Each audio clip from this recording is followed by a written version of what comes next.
Hello, everyone. I'm Captain Logan, and joining me tonight is my son Jayson and my friend Robert Wild. And Hello. we've got a panel to talk about the first MCU movie in quite a while, and the first of three this year, when we only got one last year. Robert, strap in. We're heading into the superhero gauntlet again.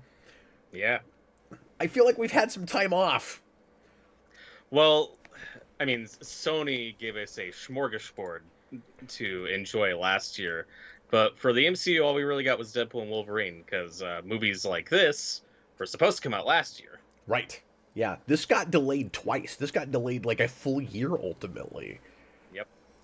And the rumors for a while, well, I was gonna say with the Sony movies, all three of those were fever dreams for me. So like, it's really easy to kind of write those off and forget they even happen. But yes, they happened. Don't tell me they didn't The happen. Sony films? I'm sorry to say yes.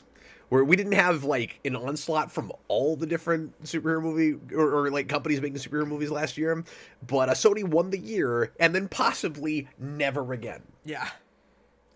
It's I hilarious. mean, Madam Web, that was a good movie. Jason doesn't actually think that was a good movie. No. He did say it was the one of those that he would watch again, though. I would watch that again. I didn't even see Craven the Hunter. That's how much I'm not going to watch that again. Oh, the fly is back. Oh, no, Can you not believe the it's still Fly. alive? Like, I thought it was gone. I thought we got rid of that thing days ago. It's back. Are we sure it's the same fly? Yes. You know what? We're not sure. It is the same size, and it was a remarkably large fly.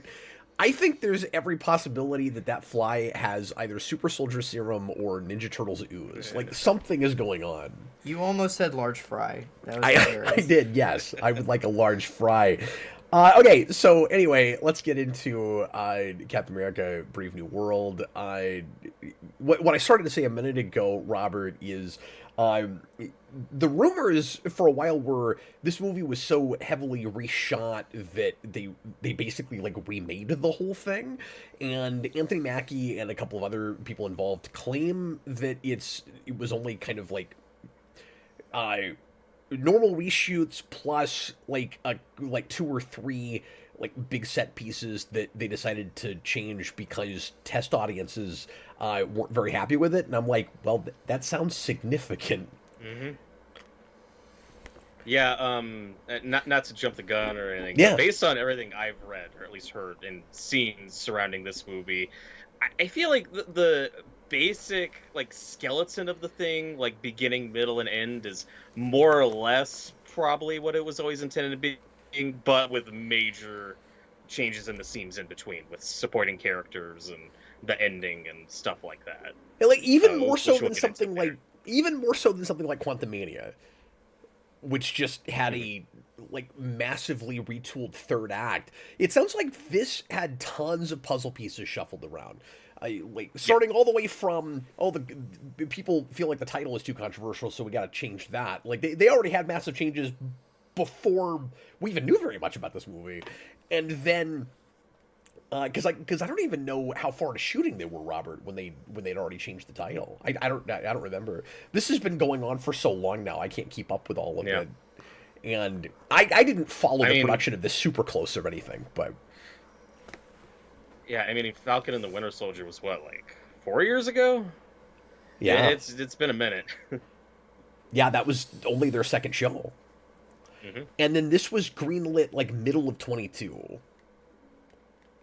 or at least Mackie had signed on by then. I read that. Okay. Yeah, I have no idea about the background of this. But we know that they were already putting together some kind of Captain America project that was going to include Thunderbolt Ross because they had intended for that to be William Hurt. Yes. I think at one time I kind of assumed that they weirdly made that choice even after he had died, but they had planned on making this with him. And then there was apparently Harrison Ford came to them and was like, I'd like to be in one of these movies, and signed on without reading a script. Yeah, I mean, I don't know. I've seen different interviews with him talking about just wanting to explore, try different things. He said he I saw one thing where he said he has friends who's done who have done some of these movies, and Sure. was like, oh, I'll try that out. And then that just makes you curious. Ooh, who are those friends? I'd love to know. Someone Well, Robert Redford? I Well, don't know. apparently one of them was William Hurt, and Oh. that's part of why he wanted that. And he said that he liked Hurt's performances in the previous movies, which kind of raised a red flag with me and went, has he actually watched any of them? Do I believe that Harrison Ford has sat in a chair and watched an MCU film? I sincerely doubt it. Yeah, I don't know if I trust that. Anyway, I don't want to just talk about background all night. This is kind of an odd project for lots of reasons. We'll get into all of that. It is a direct sequel in its way, of course, to Falcon Winter Soldier, and we're having right in a row. And it's weird because this wasn't even intended, because this movie was supposed to come out a year ago. But now it's going to kind of look like they did it on purpose, that we're getting sort of back-to-back sequels for that show with the different respective halves of the two main leads, plus some other supporting characters with this and then Thunderbolts asterisk, respectively. And I don't know. That's also odd that you end up with like two unrelated sequels to that show. A show that is more than divisive. I think more people don't care for that than do. But they didn't know that was going to happen when they started putting these things into production. Certainly. Yeah, I don't know. It's hard to judge these like it's general consensus, because I feel like when that show came on, a number of people did like it. I think it had strong viewership. Yeah, but I think people then... turned on it by the end, because I was digging it for the first couple episodes, and it lost me about midway through, and then that ending was notorious. Like all you hear is people making fun of the speech at the end. Oh, for sure. Yeah, I didn't hate that show as much as some of you guys did. I even just on a whim rewatched the finale just to see kind of where I stood with it, a few years removed from it. Yeah, and I meant to go back to some of it. I just didn't get around to it. But and the speech is obviously hilarious and memed on, and the worst thing in that episode, and the main plot of that show doesn't work at all, or doesn't amount to much. But there's pieces in there that I really like, some of which carry over. Me too. I think it has a fine start. What's interesting, like I think U.S. Agent is great until he's not. Yeah, but there's stuff with him in the finale that I kind of like that. But whatever, that's different. Oh, sure. Thing. No, but what's interesting now, I don't know. Now I don't know how much you remember this though. What more related to this movie in terms of reshoots and retooling? I'm not sure how much you remember how heavily that show was retooled in post, except without extensive reshoots. I didn't know that. There was lots of stuff changed and taking out just in editing, but to my knowledge, there weren't extensive reshoots, at least not to the degree of this movie. So it is interesting that kind of happened back to back with both projects, because the big thing that we learned about after the show aired was there was this whole virus subplot of that the main villains were doing or attempting. That's just gone in editing because COVID happened. Yeah. And delayed that show. So there are things like that happen in that show that were just completely excised from it. And I don't know, it's just interesting that this can't catch a break in terms of these projects in post. Yeah. And then the other thing that's really odd about this, so direct sequel to that show, but also to The Incredible Hulk of all things. And has more to do with that than anything else, when for years and years and years, the MCU had kind of a tenuous relationship with that movie and kind of cherry-picked what it wanted to use from that and what it didn't. And going into this is... That whole thing ends up being very awkward, not to show too much of my hand until we get to sign flips and stuff, just in that now all of a sudden... I'm supposed to think a lot more about that movie than I was before, and I'm struggling to imagine Mark Ruffalo with Liv Tyler. Like, I was really distracted by that. I kept thinking about that, where I was like, can I imagine a chemistry between those two actors and like those versions of those characters? Like, I feel like we're almost looking at like a parallel universe sequel, Robert, where it's simultaneously in and not in MCU, even though Incredible Hulk was always in MCU, if that makes any sense at all, just because the original version of that character was really overhauled. Like, he doesn't even, not just because the casting is different, but like Whedon's Bruce Banner is not the same thing as the Incredible Hulk Bruce Banner, but this is now, or at least it never felt like that to me. And then now we've got kind of a direct sequel to that movie well over a decade later. Yeah. It's so odd. That whole thing's strange. It's funny that you brought that up, though, because one of the episodes I did see of What If, before I bailed on that show, there is an episode of season 1 that goes back to some of the events of Incredible Hulk. And, of course, it's different voices, but you get Liv Tyler looking Betty Brant with a Mark Ruffalo looking Banner, but with that haircut and outfit that Ed Norton had. Stop and it. It's weird. And then, yeah, for the longest time, we kind of ignored that movie, even though there's Avengers where Whedon references a scene from that movie that was cut out of that movie. Yeah. With the gun. But then... Yeah, that became the most important thing to Bruce Banner's character, and it wasn't even in that movie. And then, of course, still William Hurt as that character. Yes, which doesn't happen until Civil War, which is many years later. And clearly was the plan to keep him. And there are... But that didn't suddenly make that movie feel more relevant, so much as just this character has returned. And, like, there's not a lot of even reference to that movie. Like, I imagine a lot of people went to Civil War and either forgot about that or had never seen that and thought that was a newly introduced character. Yeah, that's fair. And I know in a couple of those movies they do bring up, Harlem and the Abomination, that stuff. Oh, and that's the other big Yeah, but thing. that comes up a lot more in, like, the Netflix shows. Yes. And I just remembered, oh yeah, Tim Roth's back as Abomination. He's in She-Hulk and stuff. Yeah, like, the shows have now been weirdly influenced and sequel-y about that movie, but now we've got a movie that's doing it. Yeah. I'm not necessarily mad about that, because I love The Incredible Hulk. That's a big favorite of mine. Yeah, so it's interesting. It's all right, but it's very strange this many years later. Anyway, we'll go ahead and get into sign flips. We'll do some non-spoiler stuff, and then if people want us to talk about specifics after that, we will certainly do that. If you want to make sure that we talk about any specific aspect of the movie, feel free to leave a super chat, and we will guarantee to talk about your topic or read your opinion, whatever you want us to do, and we'll also try to take a look at the comments as we go along. Jayson will be modding, and we'll address some non-super chat stuff as well. Thanks for joining us this evening, and thanks for watching after the fact if you're doing that. Let's get right into sign flips. I guess I'll ask Robert to do just a very brief synopsis before we do that. Hey, Robert, what happens without spoiling anything that the trailers didn't already spoil with Captain America Brave New World?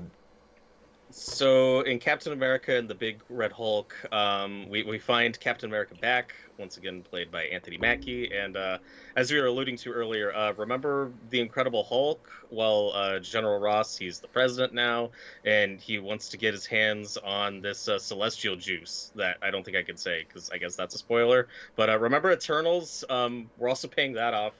This is also a sequel to Eternals, kind of. No, but now I want to just refer to that forevermore as celestial juice. It's what it is, I guess. What we call that now?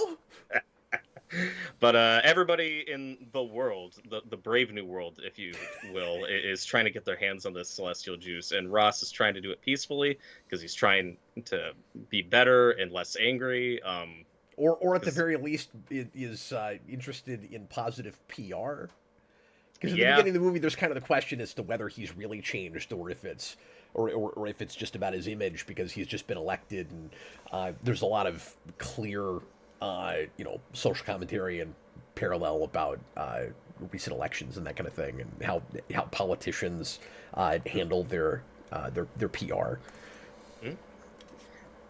And so, if you saw Endgame and Falcon and the Winter Soldier, Sam Wilson is now Captain America. He's taken up the mantle, and he's in this movie too, I guess, and is trying to figure out the conspiracy plots that abound.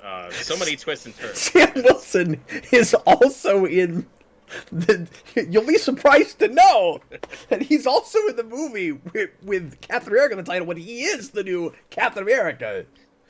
That's wonderful, Robert. And then at some point a Big Red Hulk shows up. Who is that? Who's to say? But you got to watch the movie. Who's to say? Just take a look at the action figures. If you look real close, you might recognize the facial features of a particular actor that may or may not already be in this movie. That was a wonderful synopsis. Thank Robert. Well done. Robert, would you like to go first or second? I can go second. I've talked a lot. Jason, why don't you tell us how you felt about Captain America: Brave New World? So We got like a Green Hulk side and a Red Hulk side, Yeah. and a Green Hulk was not even in this movie. yeah, which means I wonder what side we're going to. So I was actually really excited for this movie because I liked the like kind of the bare bones plot that you described, Robert.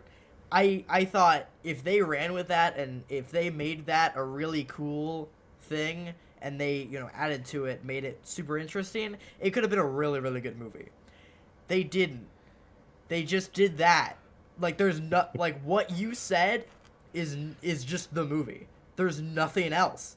Like that's the whole thing. And like I was super excited for this movie. And then up until maybe like a week before, I was like, You weren't trusting it? Yeah, and then I watched it. And Based on what? The director Based on- making a big deal out of how their Hulk is better because he's red? yes, Yeah, there was that quote. and just yeah, and I was starting to when they were announcing more reshoots and stuff, I was like, no, they did you have a trailer out? How are you doing reshoots already? I mean, that does like, happen. Yeah, And it's not always for the worst, but with MCU the last several years, it typically I know it it typically has really- been for the worst. Yeah. Because that means that they don't trust it. So I guess my best thing is Harrison Ford. Just the fact that they got Harrison Ford to do some of the stuff that they got him to do is hilarious. And just I'm just imagining him in that booth, like pretending to be Red Hulk. But and I think he is a good like president actor. I feel like Well, he's I had don't know if experience. has he played a president? Yeah, Air Force One. Yeah. Air Force He's One. Okay. he's been the president before. Okay. I have not seen that. And so working him into this, he is the best thing about this. I guess. And he's also been in a lot of like espionage type thrillers that this is looking at. That's part of why he should be a great fit for this. Yeah, he should be. Like it's a good idea for him to be in it. Yeah. I think that's the best thing. The worst thing I would say is the overall editing of the movie. It's I can't really tell what's happening in the story a lot of the time because of how many like random cuts there are. There is an action scene where like an action scene just randomly breaks out and I have no idea where it even started from or like what's happening, and I'm like, what the heck? And it just feels like it's missing something, like just the whole movie. It doesn't feel like a movie with how it's edited. It feels like a clip show. Like it has so many quick cuts for no reason, and it's like from start to finish there's no like breathing, like there's no like taking a breath. Like it keeps going throughout the whole thing. I feel like I think one of the best and worst things about this movie is the score, because I think the score is actually okay, but it's through the whole thing, which means the whole thing is just super like action driven and like super they're playing the whole movie up to be something bigger than it actually is. With you having, think they're overcompensating with score? yeah, because this score is throughout 90% of the movie. There are like two scenes where there's no score. I didn't think about that or until music at all. until you mentioned it to me afterwards. I was like, oh my god, you're right. And there's too much incidental music for no reason that doesn't work in the scene. Like, this is the worst placed incidental music ever. I don't know how any of that fits into any of these scenes, but okay.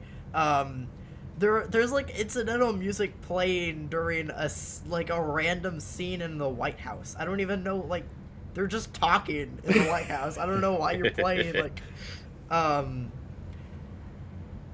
yeah, I think they play it up throughout the movie to be more than it is, and it is just not that big of a thing.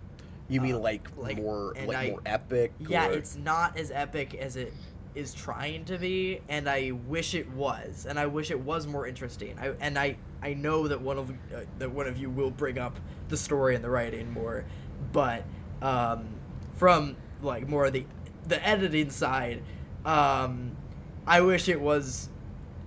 I wish the story was as epic and as interesting as the editing wants it to be, and is trying to make it be.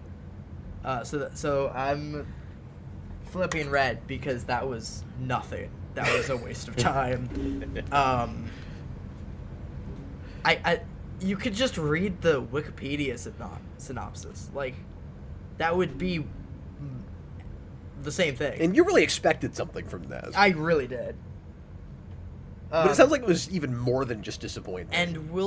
And we can talk about how they could have done everything in that movie better, but when we get into spoilers, but I do think they could have made any of the scenes in the movie more interesting. And I'm not even a writer or anything, but I know how they could fix certain things. So editing, structure, pacing. Yeah, especially pacing. Terribly paced. Like, too fast.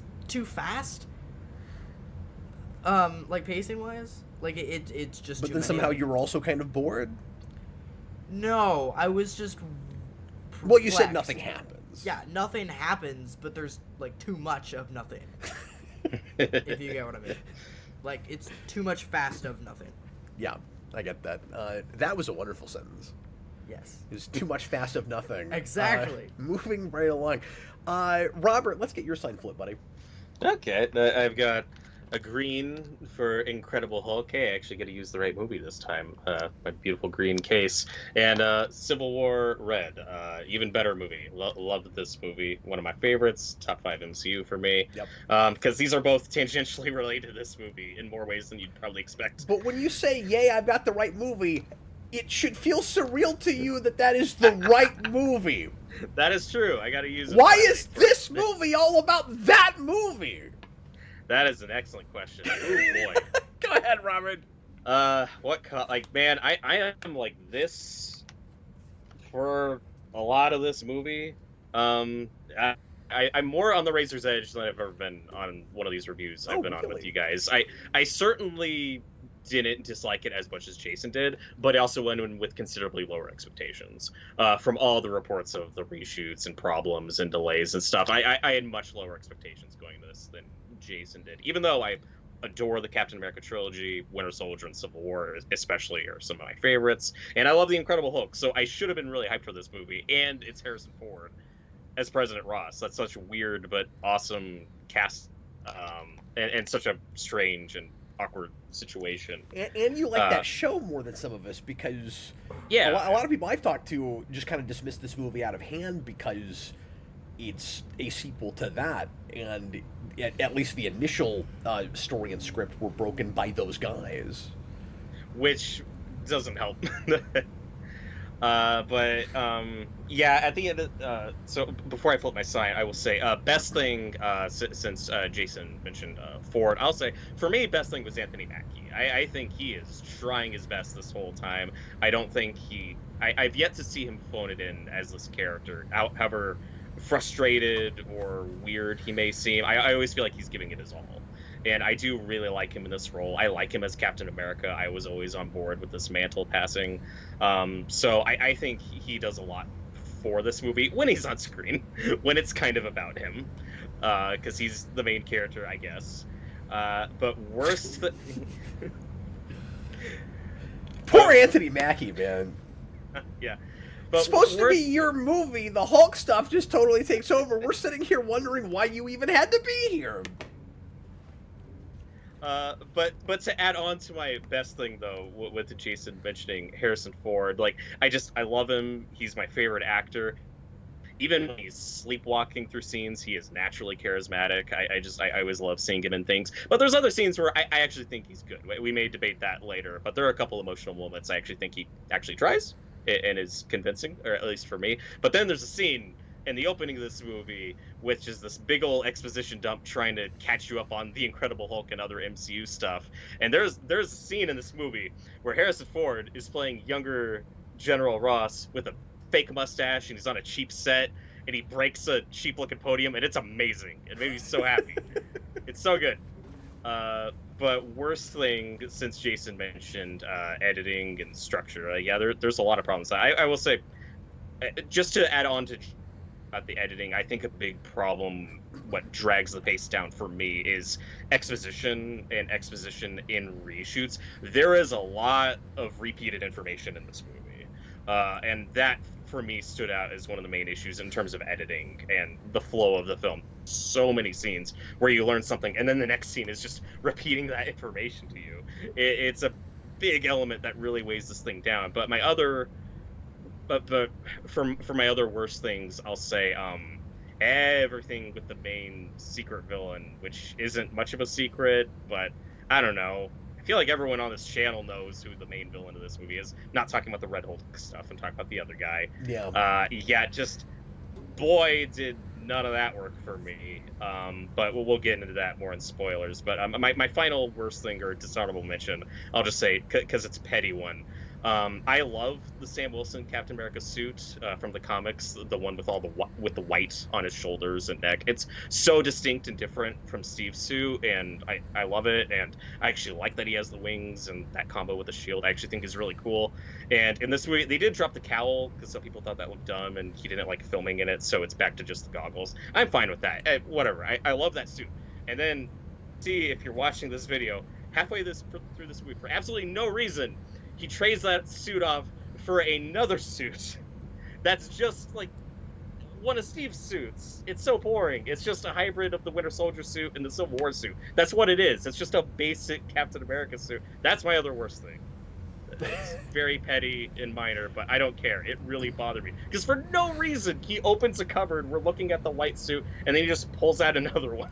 Yeah. For absolutely no reason. No reason And at that's all. a super He's threat. not having to do any kind of like stealth thing. He's not on the run like Steve was in Winter Soldier. Like nothing. Oh, well, no, that's right. They got to sell more action figures. It's about the merchandise. Oh, That's well, the real I'm thing. sure that'll work. Yeah.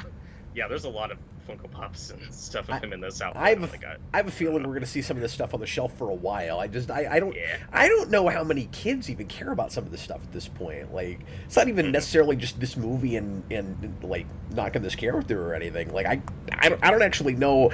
Like I feel like we're far enough in the lifespan with MCU that, you know, obviously lots of kids that grew up with this stuff have grown up now, and like a lot of their favorite characters have been like you know, written out or siphoned off at this point. And so if they're raising their kids on this stuff, are their kids excited about the new things coming to the theater now, or are they just going back and watching the old stuff? Because I would imagine still an Iron Man or a Steve Rogers or you know, a Spider-Man, a Black Panther, like that's the stuff that's still gonna fly off the shelves if anything does. Mm-hmm. And this Yeah, isn't even like a absolutely. new character, really, because like Winter Soldier was 14, but I don't know that you know, enough kids care about like this new set where now he's taken over and he's like the main Captain America, which, you know, hurts my feelings because Falcon is one of my favorite characters in the MCU. And or not at to least say, he used to be. oh, but not to say they should have rushed this movie by any means, but it is insane that it took 4 years for this to come out after that show. Where Yeah, I think just length of time is a problem yeah. when you have these big gaps between these events and all these other new characters that they're trying to get us used to and excited for. It's a bit of a mess right now. Well, speaking of messes, I guess I'll go ahead and do my sign flip. So did you flip? I guess you did. Oh, okay. Well, Well, at you the showed end us of your the day- boxes, but I guess you didn't because you said you're on a razor's edge, but I don't know where you actually landed off of that. No, when this was all said and done, I'm going red for Red Hulk. It's not a strong red. Again, I did not dislike this as much as Jayson did. I thought this was a mostly okay, watchable enough movie. It at least helps. I saw it with the big crowd that seemed into it enough. Like that always that adds to the experience. Like this is a movie I'm not Sure. dreading rewatching. Like I will rewatch this a couple times. Like I'm gonna see this with my dad and my uncle in probably a week or two. But will I ever rewatch this movie on my own? Probably not. And can I strongly recommend this to people to see? No. That's why I'm going to say I'm not feeling it. Because let's say you're a diehard MCU fan or you're a completionist and you watch all these movies, just wait for this to hit Disney Plus and you can watch it there. Like, again, I think you'll be fine. I don't think this is the worst MCU movie. I've seen Love and Thunder. I've seen Quantumania. This is certainly better than some of those. But I can't strongly recommend it. It's kind of just for completionists only. But everything this movie has to offer, movies like Civil War and Winter Soldier have just done better. Or The Incredible Hulk. Like, you could just watch any of those movies, which is a shame to say. So, like I said, I didn't hate this movie. I did get some enjoyment out of it. I think pieces of it are fine, and the potential is certainly there. Like Jayson said, I think you could have made something really good out of this. But I don't know. At the end of the day, yeah, I'm not really feeling it. Didn't hate it, but that's how I feel about it currently. Well, thanks for your thoughts, Robert. That's a really good segue into how I want to open my sign flip, because I want to go back to you said just wait for Disney Plus, and I want to go back to the old traditional way I used to do the show and open with this movie made me feel. This movie made me feel like I was watching a Disney Plus show on the big screen, and I kept kind of asking myself why I was in a movie theater. Like, I feel like it's gotten really arbitrary, some of these projects, when they're on TV and when they're on the big screen. You're right that if I had to rank this against some of the worst things in Phase 4 and 5, like Quantumania and things like that, the skeleton of it, like the story on paper, yeah, it's probably marginally better than something like Quantumania, but that also feels more competently made to me, and I don't even think that's that competent of a movie. I might be a little harsher than even either of you guys were. Oh, wow. I didn't believe anything I was looking at from the first frame of this movie. Jayson said it didn't really feel like a movie. I had that in spades. This is one of the most manufactured feeling things I've seen in a long time.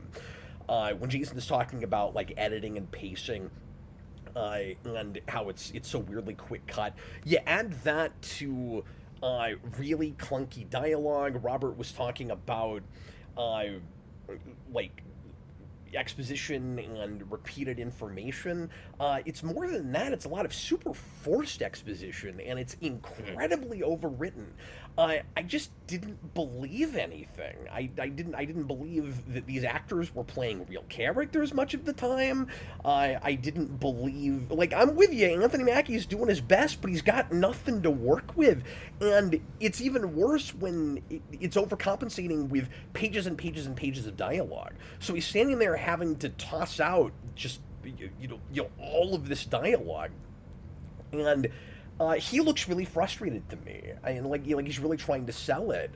There are scenes that feel like Anthony Mackie goes, "This is the point where I'm supposed to be charming," and he really tries to lay that on. And like, this is the point where I'm supposed to be amused, and he's really laying that on. And here's like a real dramatic moment, he's really laying that on, but none of it comes together to create a a real experience to me, a real character arc that I'm biting into, and like you said, I'm seeing all the potential in the setup, but immediately 10 minutes into the movie, it takes a hard left from what I thought sounded really interesting from the trailers and what the setup of the movie seems like it's supposed to be when President Ross comes to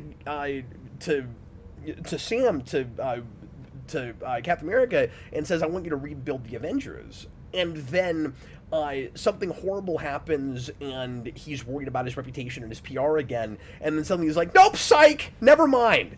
We're not doing that. Yep. Forget all of that." And I'm like, well, you just gutted everything that was potentially interesting about the story, because the whole thing is set up, and by the way everyone involved in this project is talking about it, like it's supposed to be this espionage thriller, like a la Winter Soldier, with this like grand conspiracy, and it is sort of that, except if you've seen the trailers and you know anything about the ways that it's, because a lot of this was revealed, the ways that this connects to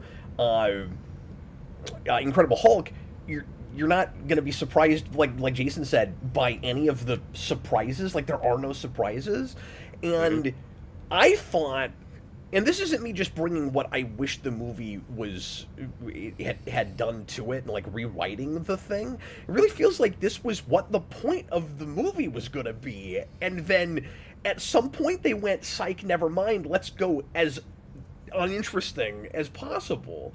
Compared to that, it seemed like the setup is, can we trust Ross?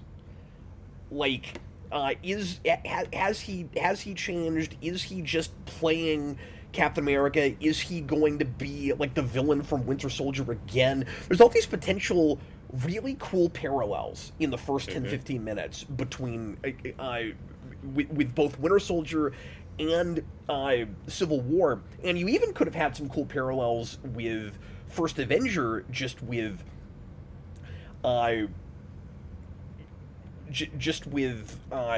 like Sam as pawn of the government, right? Like how like he's being used by his government. How are they trying to aim him? Does he believe in their agenda? Is he being kind of wasted?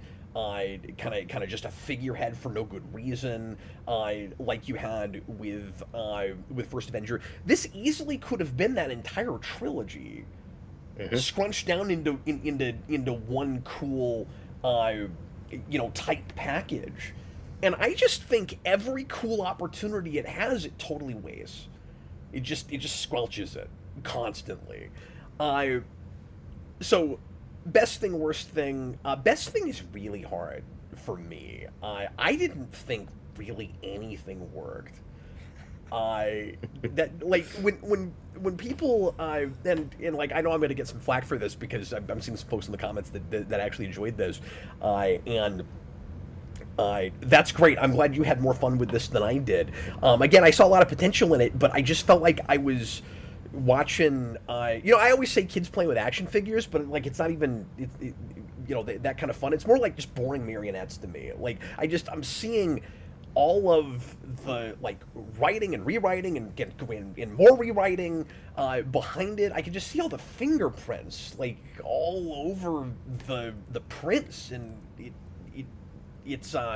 it bothers me, like while I'm watching it, because I'm having a hard time getting wrapped up in the experience at all. So like, I almost want to just second Roberts and say Anthony Mackie, because he's really trying. I really like that guy, and I want this to be his movie, and for him not to just have to get like, seconds from somebody else's franchise. It's not even going to be in the movie.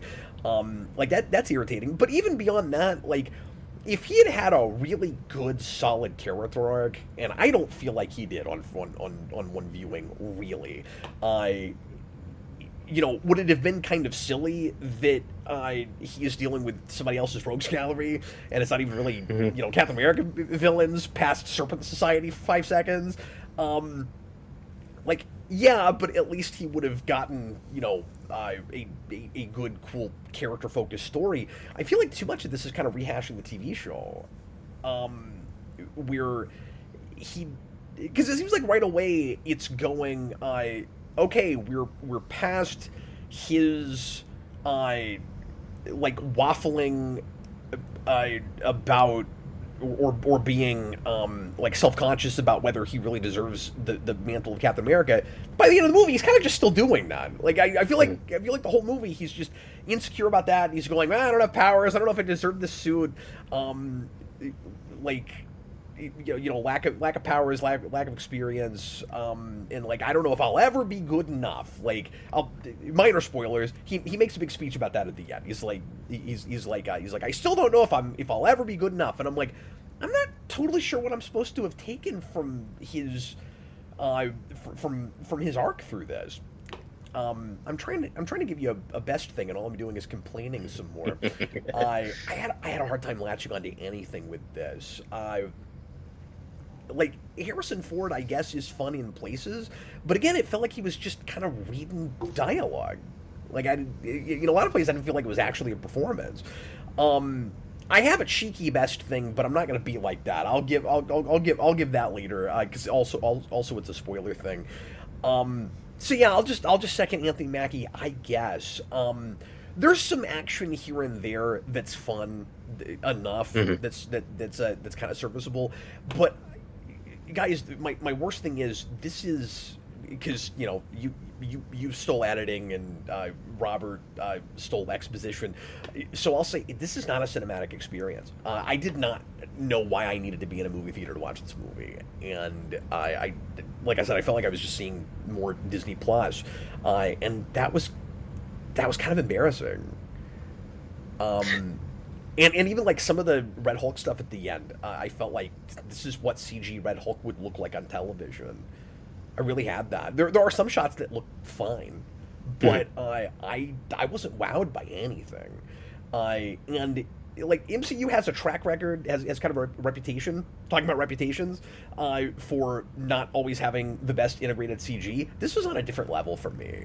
I felt like, and so, some of that's, effects along with, editing choices and some weird directing choices. I thought cinematography was kind of all over the place. I didn't like what this movie looked like, really. And again, I just thought it looked really TV.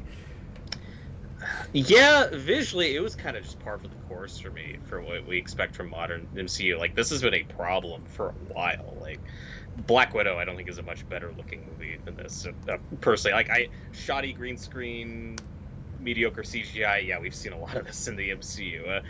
But that's the most backhanded compliment I can give this. Is well, I've seen worse, but no, nothing wowed me. The action scenes you mentioned, yeah, I thought it's passable and fine.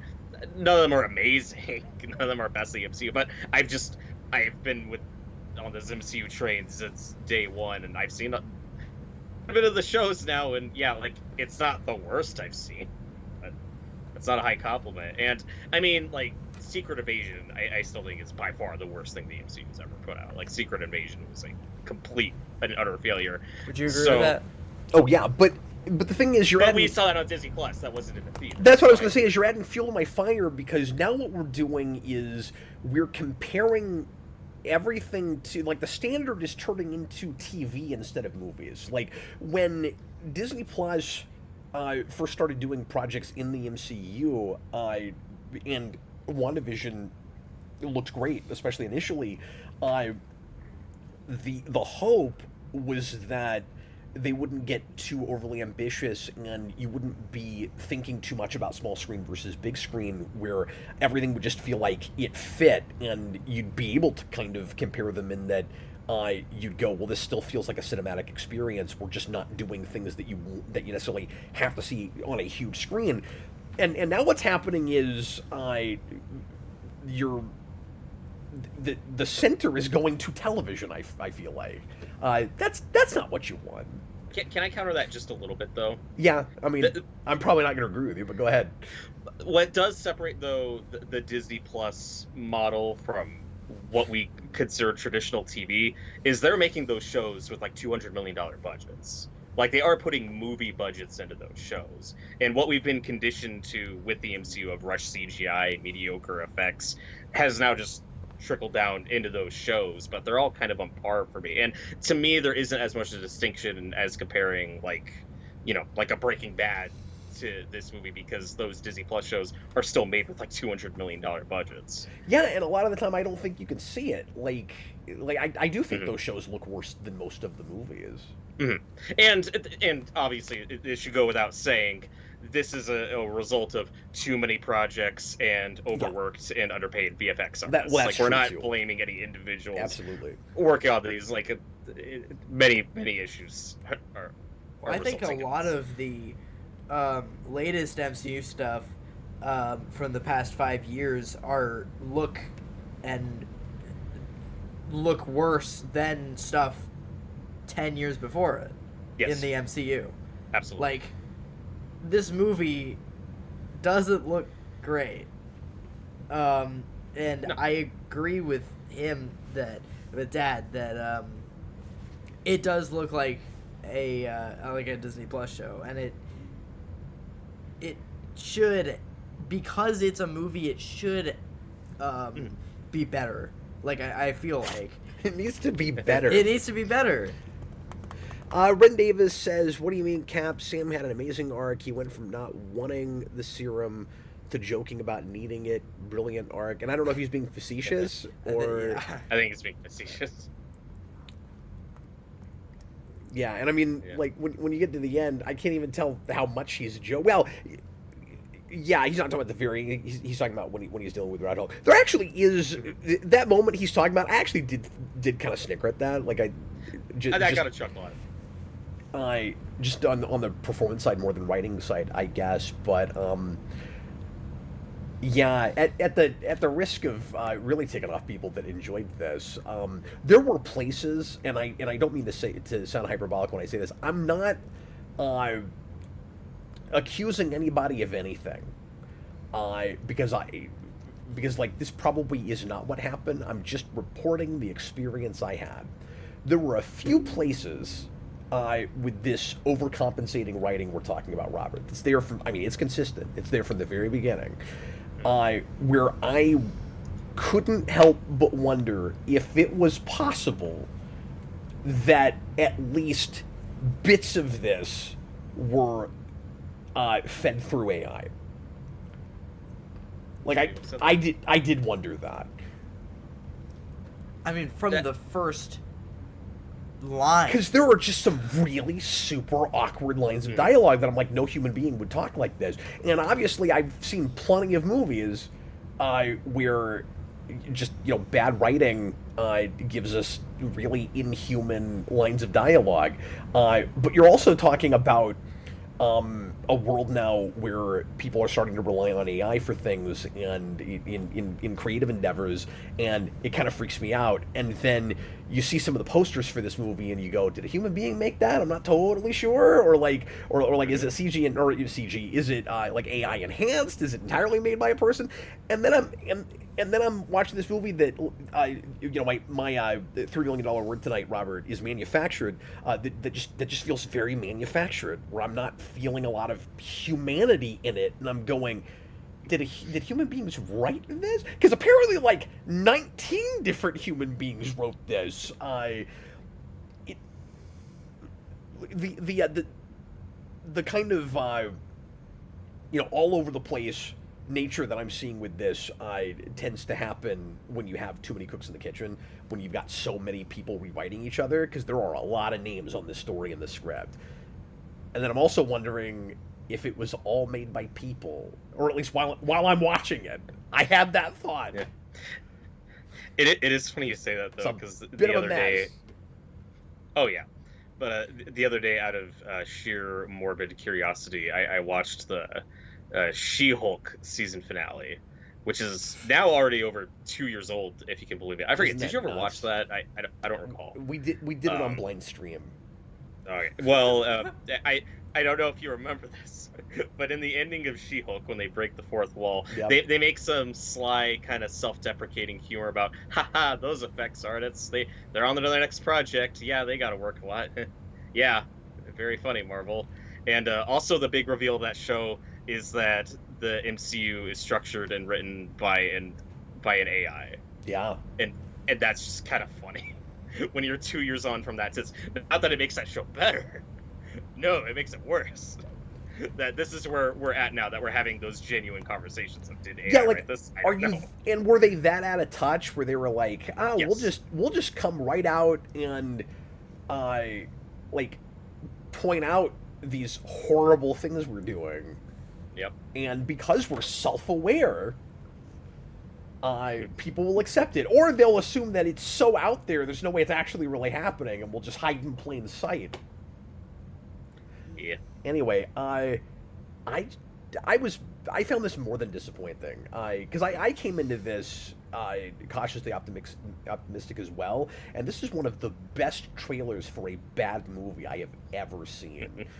I am straight up calling this a bad movie. On one viewing, that's just the experience I had with it. I was really surprised walking out how many people I saw call this mediocre. I was like, I don't think it's mediocre. I think it's just bad. And, like, is it the most offensively bad thing I've seen the MCU do? No, but I hate seeing this material for this character. I really like this guy. I think it's a really good point that. And I think he could carry a movie. I don't think he did. Like, I'm saying, this is how much I didn't like this movie. I'm saying Anthony Mackie is the best thing. I'm also saying he didn't even carry his own movie. And I don't think he could have. I don't think he had the material to. That's not on him. And I'd be surprised if, sorry, Jason, I'd be surprised if a few years down the road, especially when he's eventually finished with Marvel, if you don't hear him come out pretty candidly about this project and how it didn't work. I'll be really surprised if he doesn't say that down the road. He did say he actually would like to keep playing this character, and he thinks he has another like 10 years. No, I know, but him. after that, I don't see that happening. well, it might. I mean, he's again, nothing against Anthony Mackie, but I mean, you know, he's getting paid. Like, I'd be surprised if he didn't keep doing it. He'll be in the big event films, and like they might make another Captain America movie, they might not, but they'll keep bringing it back for Avengers things. Do you think a sequel to this is salvageable at all? Like, new writers, new director, new team, new villain, just another Anthony Mackie Captain America movie? Do you think because that to Jason's point, this was so kind of nothing. Like, I don't feel like it did anything to ruin his character. I just don't think it did much of anything. Yeah. Right. But I'm sorry. But that was a good point, like 2 minutes ago. Yeah, sorry about that. When you said that it was a good trailer for a terrible movie, because that's really what got me excited about it, was the trailer. I didn't say terrible. I said bad. I've seen much worse. That's because they know how to edit a trailer. This movie is a trailer. Like, this movie is edited like a trailer. Yeah, I didn't quite have that experience with it. Somebody in the live chat earlier mentioned Suicide Squad. I think that's a more obnoxiously edited movie than this is. This is just so awkward. Again, I see what you mean, Jason, about the pacing and everything. I don't know. I guess it is certainly rushed in places. Like, I don't know what to compare it to. It's just like, yeah, it's sloppy. Certainly, it is. It was very big distracting. issues with this film. That was the most. That was the thing that I just kind of got from this movie, was that was the most distracting thing about the movie for me. Well, Robert, most of what I would compare it to would be streaming shows. Oh yeah, like, it felt like a streaming show, and that's, you know, earlier I said it's feeling arbitrary, like what goes to theater and what doesn't. This felt like people that have made a streaming show where they've decompressed and stretched out what could have been a 2-hour movie into 8 hours, trying to figure out how to make a movie. So it feels like they're somehow making it this. It's like they went the other way, where it's like, we gotta make it. It's hard to even articulate this because it's such a weird experience. Like, well, we've only got 2 hours of material, and we're making a 2-hour movie. So you'd think that it would just feel like a naturally paced thing, but it feels like the people that are making this feel like they've got to cram what they think is 8 hours into 2 hours, even though they've only got 2 hours in the first place. Right, and I mean, clearly you were more impressed with Quantumania than I was, because that I thought was also very awkwardly edited and paced movie. That was also heavily reshot and reworked. In post. But I didn't have, and this is how low my standards are now, Robert. I didn't have it from moment one. I guess that's fair. That's the difference. That's the difference. Is I thought that first act was okay, and like it could have, been fine by the end. It falls off the rails somewhere. This was never on any rails for me. I came in from like the very start, with all the quick cutting that Jason's talking about, and in the awkward exposition and getting us up to speed. I was like, I have never more felt like we're in the postmodern MCU now, where like it's the most I felt. Yeah, this is all done now. That's interesting. I guess just being aware of the issues this movie's had over the last few years and its place in everything. I don't know. I'm more of a glass half full kind of guy. I've always viewed this as more of just kind of a carryover from all the weird misfires, like Secret Invasion. No, it is. See, Moon now Knight, the MCU Quantumania is in the old DCEU place, where we're getting projects that feel like they've been in a drawer and are, and are relics from another time. No, you're absolutely right about that. And so that's not me saying that I expect Fantastic Four to feel like this. Some of it's just, I'm sorry to say, I feel like I'm looking at gross incompetence with this. No, that's fair. But speaking of, though, from moment one, from literal moment one, yeah. Did you also roll your eyes at how they did the Marvel Studios logo up front? Because I was like, oh, come on now, what are we doing? Do you know what I'm talking about? Yeah, no, I did. Especially once I saw the rest of the movie, because I don't know if you can earn that, but like they didn't. They didn't, and for people who don't know what we're talking about, the big Marvel Studios opening fanfare logo. I know some people are kind of sick of it just because we've been seeing it to death over the last decade. I'm fine with changing it up at some point, but for this of all movies to just go white text, Marvel Studios, all important movies open on a black screen. Yeah. It's that, and it's like, okay, this movie better be really good. You're gonna, we're being different.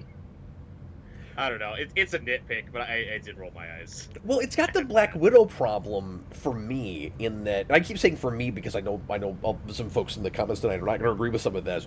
Like when you said what I just said was fair, there are people that will not agree that was fair. I think it's fair. That's fair. But Black Widow had the same kind of thing where it's trying to sell you really hard on again, serious espionage thriller and spy thriller, and it's just real watered down and doesn't have any sense of style. That's part of my issue with this, is I didn't feel like it had any sense of style. And so when you open like that, you better give me the goods, because you're protesting too much. You're going, this is what we are, and yeah, like, establish your tone, sure, but it's like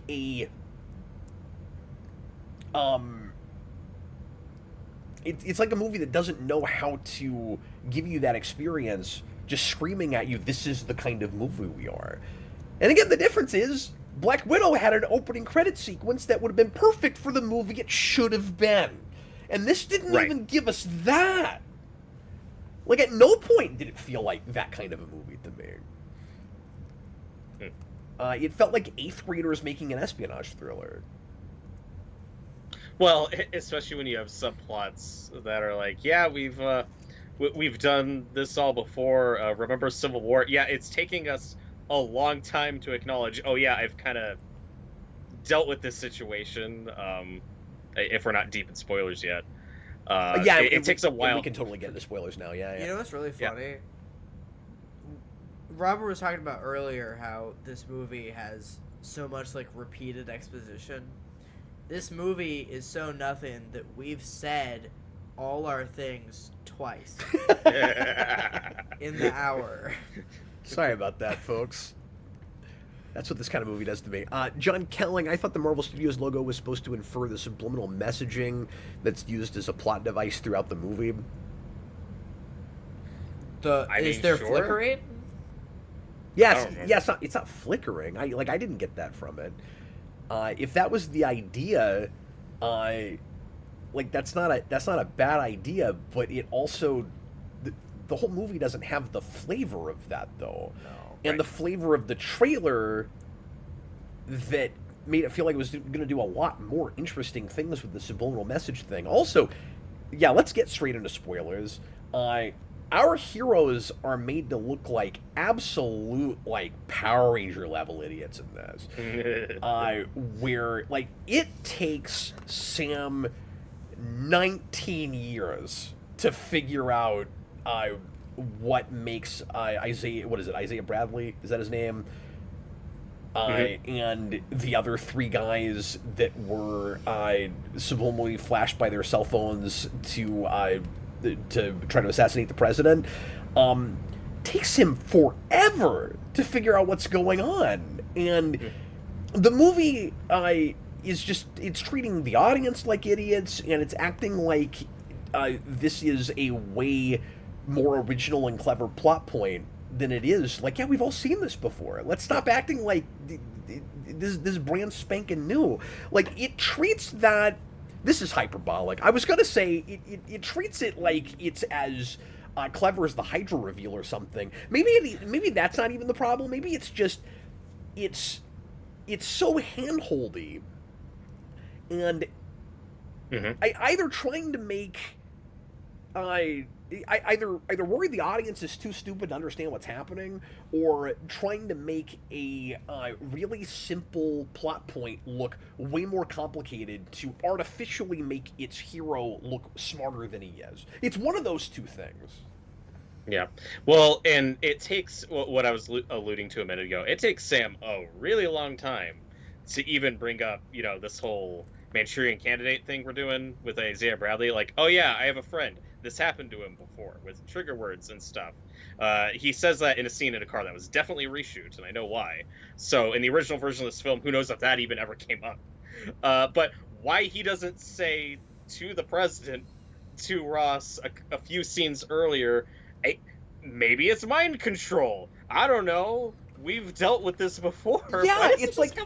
That's a great point. It's like in one scene, he understands what this could be, and then every other scene after that, he's got to slowly build up to it. Where first it's, well, was Isaiah speaking to anyone during the White House meet before that happened? And then he looks at the surveillance footage, and he goes, "Oh, that's weird. All these phones are flashing these guys. I wonder." And then it's even, I think, I've seen this once, I might be wrong, it's even, I think, a scene or two after that where he finally goes, "It must be mind control." Yep. I'm like, brilliant deduction there. And I get that you're not Batman, but damn. Where I thought you were going with that a minute ago, though, was the very end of the movie, and now I'm jumping all over the place, but in one of his final scenes with our real villain, the leader, when Sam says, before the big climax, when Sam says, "Oh, you weren't trying to start World War III, you were trying to destroy Ross's legacy," and I'm like, yeah. Oh, that's a reveal? Oh, okay. Yeah, I thought the last hour and a half made that pretty clear. What about That's all what he's those trying to do. speeches he's been making, those really long expository speeches?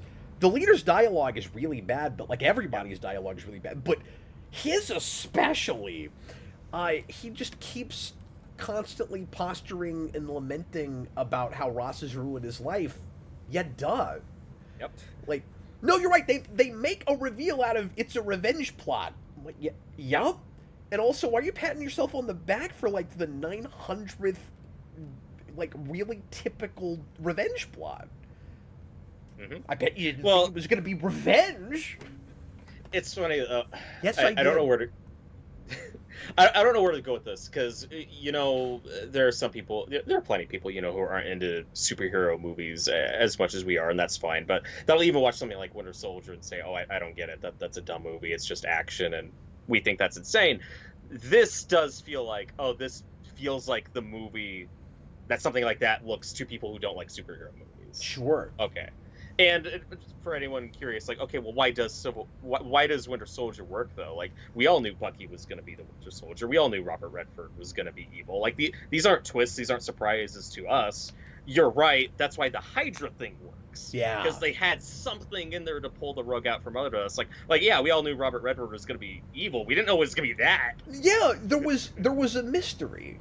Yeah. And we thought we were piecing together the mystery, and we didn't realize just how far down the rabbit hole it went. And with this, there are multiple places where I go, oh, that's it? Yeah. It's just that? Like, Ross is gonna turn into Red Hulk because he's been taking pills with Gamma all this time, and the leader is upset with him because Ross promised him that he'd let him leave confinement, but he can't let him leave confinement because then he won't be able to get his pills anymore. And so, like, they're both angry and hate each other, but not for, like, interesting or ideological reasons. Like, it's so plotty, but pretending like it's about something. So I just had all that to say, like, it's just, that's it? Okay. Yeah, and we waited this long to finally get the leader, just for him to be like thrown into a lab and forced to do experiments for Ross for all these years. Like, that's all we were doing with him? Yeah. Yeah, that was my big worst thing, is just everything about the leader sucks. And Tim Blake Nelson, I think, is trying. He is a great actor. And could be great in this part. He is just so let down by the editing and the dialogue and the direction. The makeup. The makeup, which sucks. Yeah, so here's another place where it feels like they're trying to do a really cool parallel with a Captain America movie. And then it's just lame and as TV as it gets. There's another place where I'm thinking real hard Disney Plus show, right? Mm-hmm.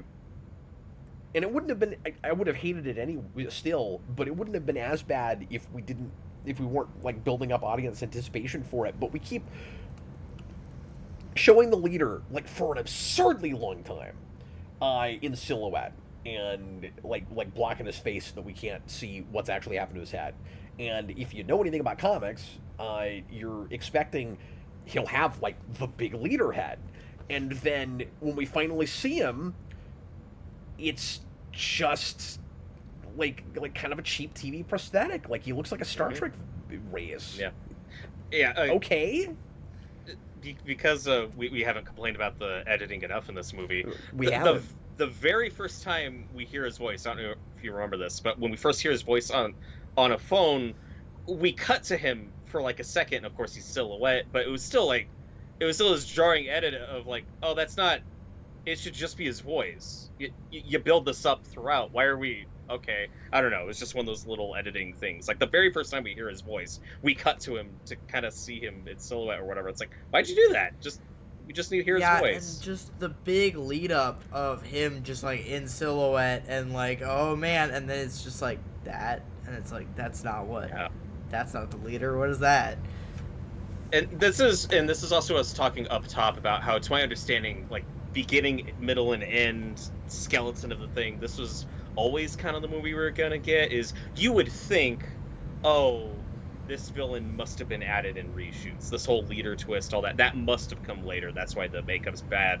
No, this was always the plan. They shot all this stuff and then reshot it all. he was always going to be in this movie, and there are leaked photos and stuff of him in the original makeup where he has the bigger head and everything. And now I don't know how much that was actually on set makeup or if it would have just been added digitally in post. I'm not sure, but they shot all this stuff and then reshot all of it. Would it have been better or worse? I have no idea. I'm just going with what I got. It's very Doctor Doom, Fantastic Four 2015 again. Yeah, there's definitely, I don't know, the mystery of how this movie turned out the way it did is 3 times more interesting than the mystery in the movie, of which there's not much of one. The $1 million question is, was this a pretty good or okay movie that was then micromanaged and reshot and re-edited to And they listened what we too have now? much to screenings and Yeah. Or was this a complete dumpster fire from day one that they made maybe more salvageable or more watchable? So I don't know. Because it seems very likely, though, that at least politically, not to get into politics, but I don't doubt for a second that this movie did probably have more to say and was taking bigger swings that were just all gutted out in post. Not saying that's good or bad or leaning one way or the other, just saying I certainly believe that there are things discussed in this movie in previous versions that were cut out. I'm with you. I'm with you. I won't get too deep into the politics either, but I do want to follow up on that just with a couple of examples, if I can, because I don't buy that after how racially charged Falcon and Winter Soldier was, but like I still say it came out of nowhere. It's not racially charged until suddenly it is, and I don't know why they're suddenly talking about some of the issues they're talking about in that show. But then there's no mention of any of that here. But it feels like there's like an intentional like undercurrent of it, and I dare say it almost even plays sort of subtle. It's the only thing in the movie that kind of plays subtle to me. Is there's maybe this what is the word I'm looking for? Like in the background, maybe some kind of racial subtextual stuff. Where when Sam is talking about not being sure he can live up to Captain America or if people will accept him, is he always talking about the serum thing, or is he also talking about race? Like it never comes up, but it was all over that show. But I feel like it's subtle because they decided to like play the middle and get rid of it before they were trying to like let it play on multiple levels, because I actually like that, but I don't want to give them too much credit for it. Right. Because they're holding my hand so hard in a plot that is not hard to follow that I don't feel like I can give them too much credit when it comes to thematic subtext. Right, and I mean that what is in the movie, but they don't want you thinking or looking too deep at it. Like, they made a movie where Captain America fights the President of the United States. Like, that's something that's kind of big, but it really doesn't want to feel too, I don't know, aggressive about it. I'm not sure how to word that. Well, it's something that's very strange. Especially because you live in such a divided country where, again, I don't want to get too deep into politics, but like you live in a real divided country where a lot of things will be very, very blatant about what side of the aisle they fall on in order to appeal to a particular demographic. It's kind of odd in 2025. I realize this movie was supposed to come out a year earlier, but it's kind of weird. 2024, 25, whatever. Kind of odd that we have a president in the White House where we don't know even what his political party is. Like, this is not the 90s. It's not the West Wing. Like what? Who did he go up against? What is his affiliation? And again, there's a part of me that wants to applaud it for that, but it probably comes from more of a cynical place than I wish it would. To your point, wouldn't it be nice to know who Ross ran against? You know, there's all this talk about his reputation and again PR and all of that, and the leader is trying to ruin his reputation, and I'm like, how credible is his reputation? Like, we live in a world where this will be the last thing I say about actual real life presidential politics, but we live in a world where over and over and over again we've seen not very popular older political candidates go up against each other and people feel like they have to vote like lesser of two evils. How popular is Ross? I think for the story they're telling, I need to know that. Because I kept thinking the only thing the leader wants to do is ruin this guy's legacy. I don't know how intact this guy's legacy is in the first place. Like, he's not very well liked. It doesn't seem like, okay, he won the presidency. That doesn't mean anything. That doesn't mean anything for your overall legacy. Like, a lot of presidents now go down in history as being really crappy, terrible president. Like, sometimes being president makes your legacy worse. Am I barking up the wrong tree here? Like, well, and then the whole Ross of it all is so strange, where we make a big deal about his anger issues and trying to be better, which, I mean, it makes sense with where they're going with the Red Hulk stuff. But if you're just watching these movies, going off of William Hurt's performance, I don't know, he seemed kind of mellow to me in Civil War. yeah. Infinity War, it was like, even Incredible Hulk, like, yeah, he's pretty extreme, but I don't know. It's this weird mix of kind of reinventing or restarting what this character is, but also picking up very specific threads from those movies, like the history with him and Sam in Civil War, and what was it, like his heart attack or a stroke or something that he said changed him in Civil War. Like, there are like plot things we're expanding upon here, but it's just them making such a big deal about his anger issues and trying to be better, and it's like, okay, well, a lot of this happened off screen. I don't know what to latch onto. It's a strange thing where the whole movie, like you were saying, Cap, what you found interesting was like, can we trust Ross? And I feel like the plot of the movie is telling me we can't, but the story is at the end is telling me we should, Yeah. or that he has changed, and it's very strange. It just doesn't go together. At least it did for me. Yeah, I don't understand who he is until the movie blatantly tells me at the end, this is who he is. And I'm like, oh, all right. Right. That's what Sam tells us, and yeah, again, just jumping to the very end, but I don't know. Like, Sam tells us, both the audience and the character, hey, you did the right thing, you changed, and I'm like, did he? It seems like he just got caught. I guess like, what else would you do in that situation? I guess he did the right thing in that he turned himself in, but like, wouldn't he have been like he just turned into a Hulk? So it seems like the National Guard would have been called out. I don't know. Right. So that I'm going to segue from that to the Liv Tyler thing if I can.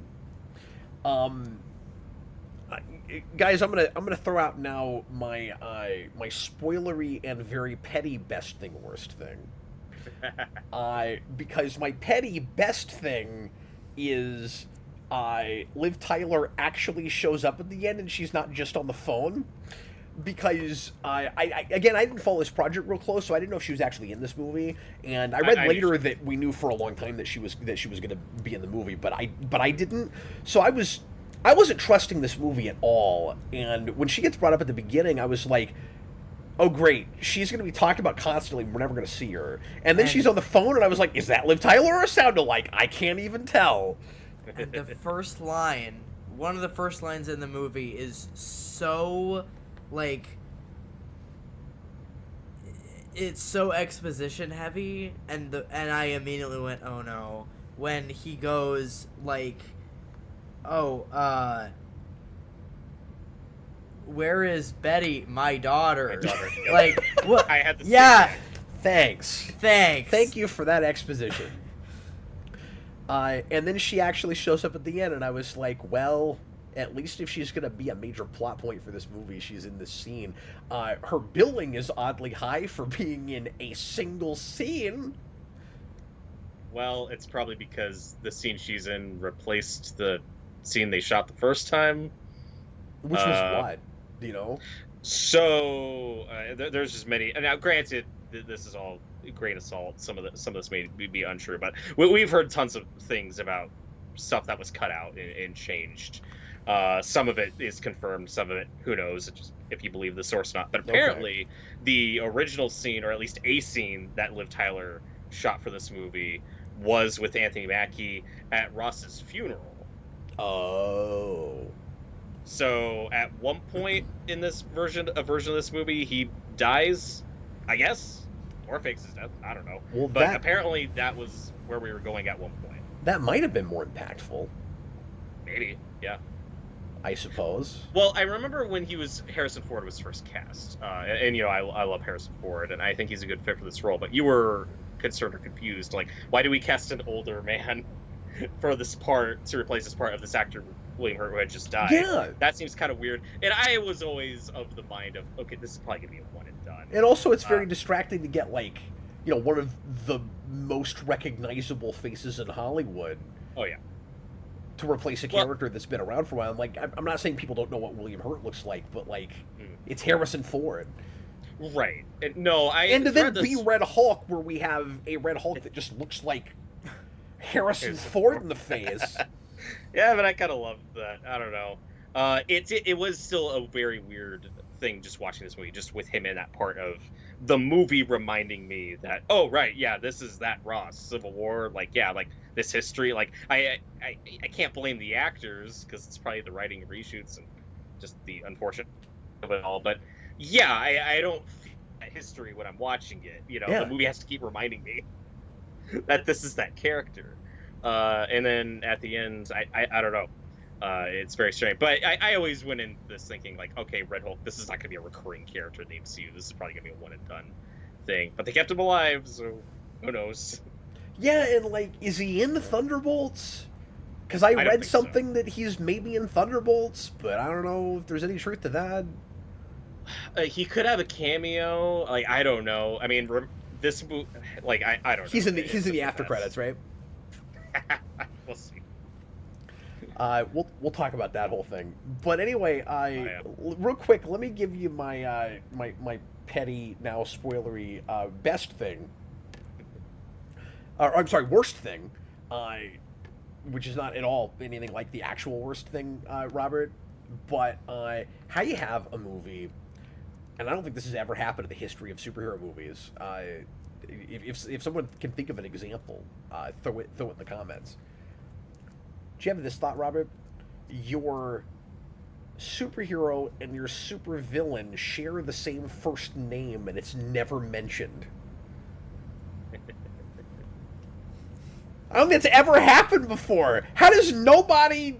And like, don't get me wrong, I hate all the self-aware, isn't this stupid, humor in the MCU, but if my name was Sam and the bad guy I'm dealing with the whole movie's name is Samuel, I feel like I'd have a hard time not at some point acknowledging that. Like...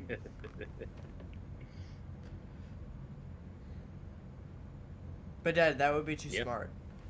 And then I find myself going, is that how they thought of it? Is that why they thought to make this a sequel to Incredible Hulk? Because they're like, well, we've got, like, who is Sam going to fight? Well, we've got this villain with an actor that's been begging to come back. His name's Samuel. Yeah, and I'm not saying I want this. It's just really strange that, because obviously Hulk movie rights are tied up with Universal. That's why we haven't had another standalone MCU Hulk movie. But it's really weird that they didn't approach this as a Captain America and Hulk movie the way that Thor Ragnarok was, whether you like that movie or not. It's weird that they didn't just do that for this. Like, I was surprised that Banner never showed up in this movie. He probably did at some point. I think he did shoot a cameo that was cut out. But it was weird that Banner is never in this movie. Yeah, that's a strange choice. I'm not invested in this universe at all anymore, to be fair. And I don't remember where every character is after Disney Plus appearances, so I don't know what Bruce Banner is doing right now, but it's just odd that he wouldn't show up. Well, it is odder than Batman not showing up in Penguin. Yes. However, we last saw Banner in She-Hulk, and we last saw him introducing the world to his stupid-looking son, and I want that in this movie. Yeah, no, you don't want that.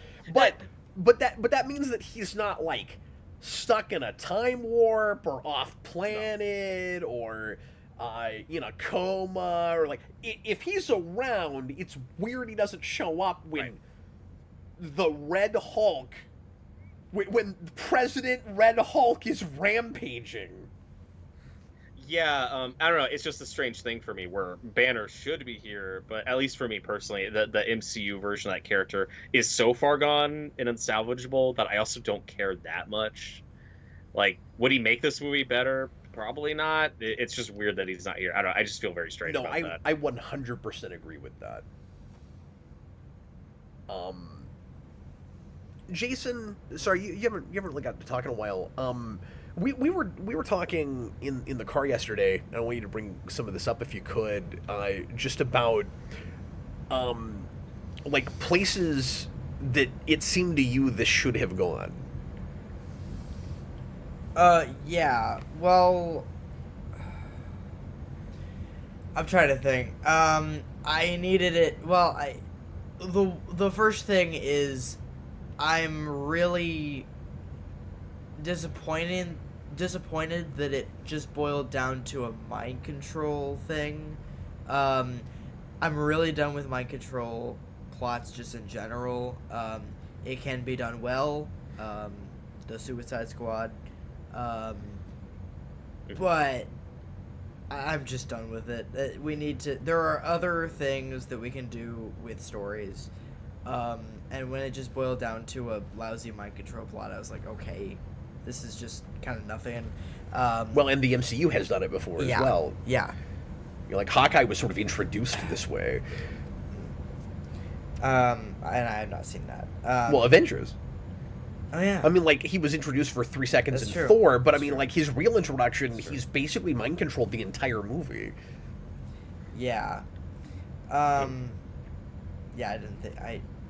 And this starts I didn't even with, think about I want you to reassemble or restart the Avengers. that. Yeah, which... I wish... I wish if they had used... If they had picked better things to buy with their money, with their budget... I kind of wish this was a bigger movie and it would have actually had, we were talking about this, it would have actually had Captain America assembling the Avengers, and somehow I think it should have been the president is not actually trying to be better, and he really is playing Sam Wilson to start the Avengers so that he can manipulate them to do something, or rather, and they have to, by the end of the movie, try to, they figure that out, they try to stop him. Whatever. In some way, he should be making the same mistakes that S.H.I.E.L.D. was making with the Tesseract. Yeah. He's something like that. And then you have the Avengers set up, and you don't have to set them up in Doomsday, and then you have them set up, and then we can do Doomsday. Well, and then what they do at the end of the movie is they stop Red Hulk. Yeah. Another way that could have gone is we think that he's got sinister motives for pulling them together, but really he's just... And I mean, this is duplicitous, but not exactly sinister, where really it's just he doesn't want anybody to know he's the Red Hulk, but he knows he can't, like hold it forever. And so he gets Sam Wilson to assemble the Avengers so that they can stop him when he becomes Red Hulk. We need him to know... I think we needed him to know Like, that what if the whole movie, Red Hulk... There keep being these incidents where Red Hulk is rampaging. And I guess the only problem with that is if he's the president, he's too high profile. There's no way people wouldn't find out. That's right. The only wrinkle in that as an idea. Mm-hmm. But even if you don't have multiple Hulk rampages, you could have had him knowing that he's about to hit capacity. He's gonna turn into Red Hulk, and he needs somebody to stop him. That was the thought I had. Yeah, you know what makes me really sad? about that pitch, is that's almost what the first Avengers movie kind of was. Like, the end of Incredible Hulk is Tony and Ross teaming up to track down Banner and fight him. Like, Yeah. Hulk, it was going to do the Ultimates thing where Hulk was going to be like the big bad or the big fight for the end of that movie, and you could have recycled that idea and did that with Red Hulk. Yeah, that could have been cool. And I kind of needed Ross to know that he was the Red Hulk.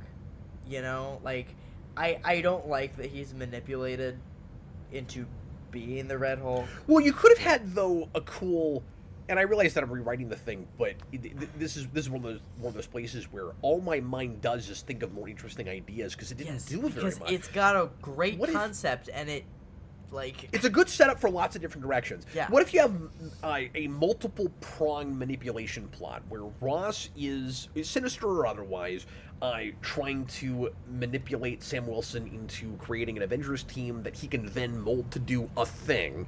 Meanwhile, the leader is intentionally trying to turn him into the Red Hulk, who he will use to do a thing, and he'll mind control the Red Hulk, and maybe all the mind control stuff, maybe he'll, like, mind control Red Hulk in the same way, so basically you have a Red Hulk Winter Soldier. Mm-hmm. Well, and we mentioned earlier about being just surprised that Liv Tyler actually shows up in this movie for 5 seconds, which for me was nice to see, because I do like Liv Tyler. And it was, and that woman doesn't age. She's been 32 years old for 25 years. But it's an issue of, well, I'm glad she's here. I also wish she was in the movie more. You could have done more with her, and it's really weird that she doesn't play into the leader's plot more, where... Yeah, I'm conflicted, because you don't want this to turn into another damsel thing, or even worse, like having her fridged. But I don't know, maybe threaten her. Like, at the very end, when Ross goes full Red Hulk, he's just threatening his legacy again. It's just the same speech we've heard 100 times. How about, I don't know, I'm gonna kill Betty, like something to set him off. Yeah, no, they had no like, story. You could have done way more with her. Well, that's what I'm saying. Like story incompetence. I thought. Ross's whole plight was completely thrashed, Robert, by the phone call with Betty. I think that kind of ruined everything in the third act, because they basically reconcile, and that undercuts her appearance at the end. I think, where, like, they've basically made up. Well, it undercuts two things, because they basically made up, and then the thing that pushes Ross furthest over the edge to make him finally freak out and turn into Red Hulk is his relationship with her being being sour, not being very good right now, being brought up again. And I'm like, they just reconciled. Like, why is he that upset? Right? How did you get under his skin with this? They're okay now. And then, and then at the end, when she shows up, I feel like that would have been a lot more impactful if. And again, we'd have to be made to buy a thing, Robert, that you and I didn't really buy. But if the idea is he's finally taking responsibility for his actions, and that makes her go, okay, I'll finally come and talk to him. But like, they've already made up.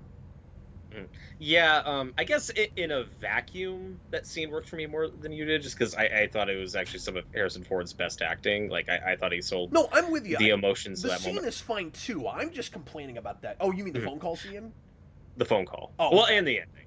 And both with Betty. I think The ending's fine. I just think it's undercut by the choice to have them make up already. Yeah.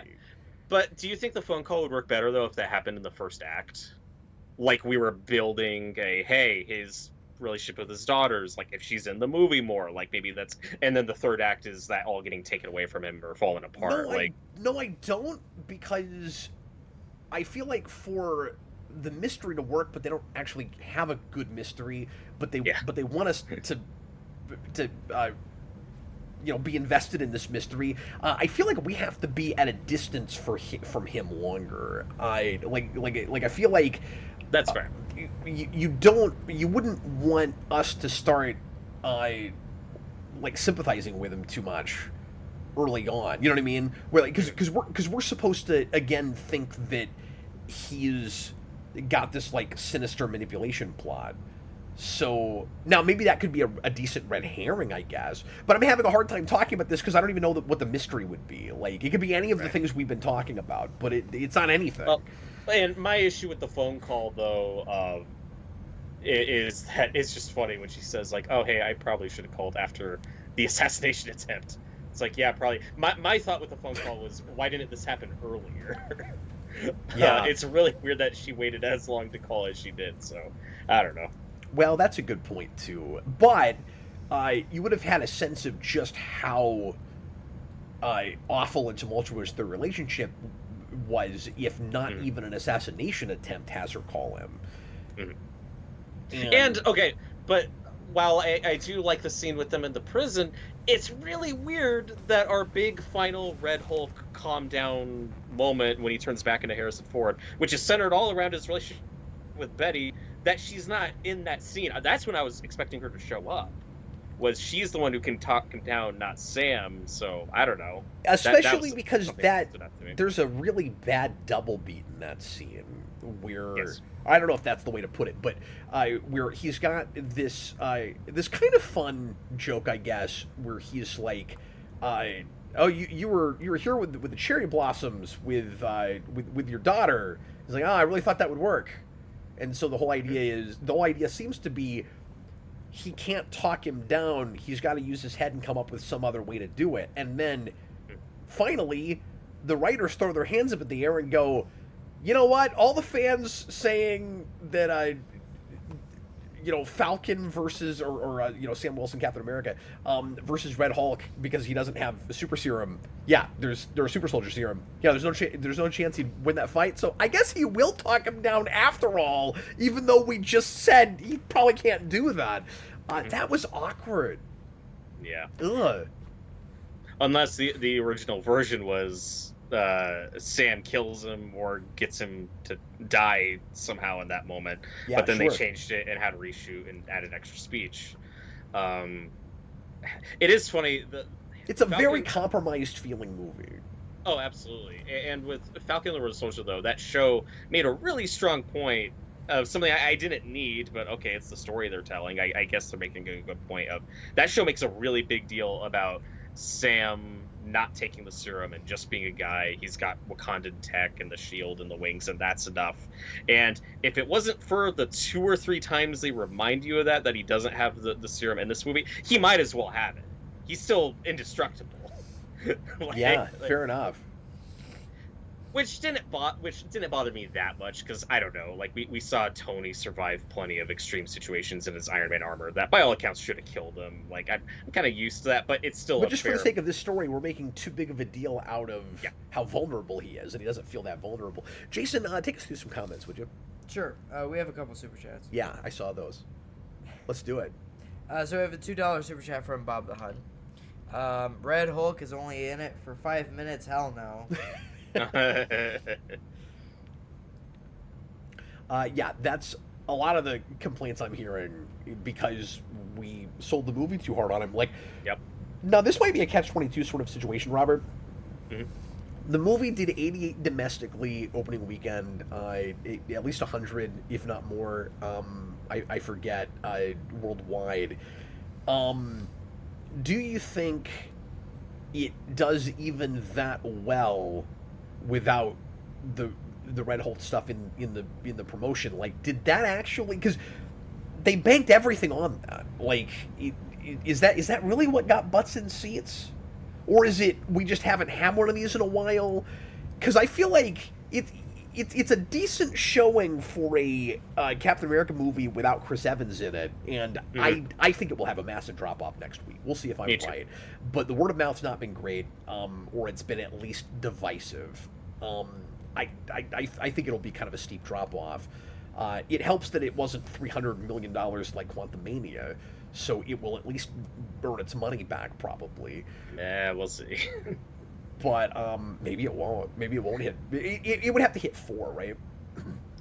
I think more. I don't look. Okay, it's been reported that the budget of this movie is $180 million. I do not believe that. Yeah, maybe with all you're the right. issues, Right. what I could believe, is that the movie we are seeing cost $180 million, But they and made that's not another counting all the movie, previous money and they're just not disclosing that. That I think is possible. Yeah, maybe so. But anyway, I don't know. There's this catch-22 of like, I don't think people would have minded the Red Hulk fight if they didn't know Red Hulk was in the movie, and it's a big surprise. Oh boy, Red Hulk, and then it's not a real lengthy fight, but there's maybe some thrilling stuff in it. I just don't think the CG looks great, and in a lot of it, and I don't think he's big enough. Which is another complaint I've been hearing a lot.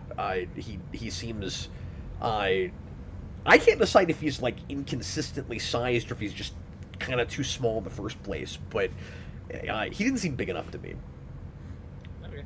Well, I think it may have helped the marketing to a good degree, just because, I mean, people like the Hulk, and when's the last time we got a big Hulk rage action sequence on film? It's been a while.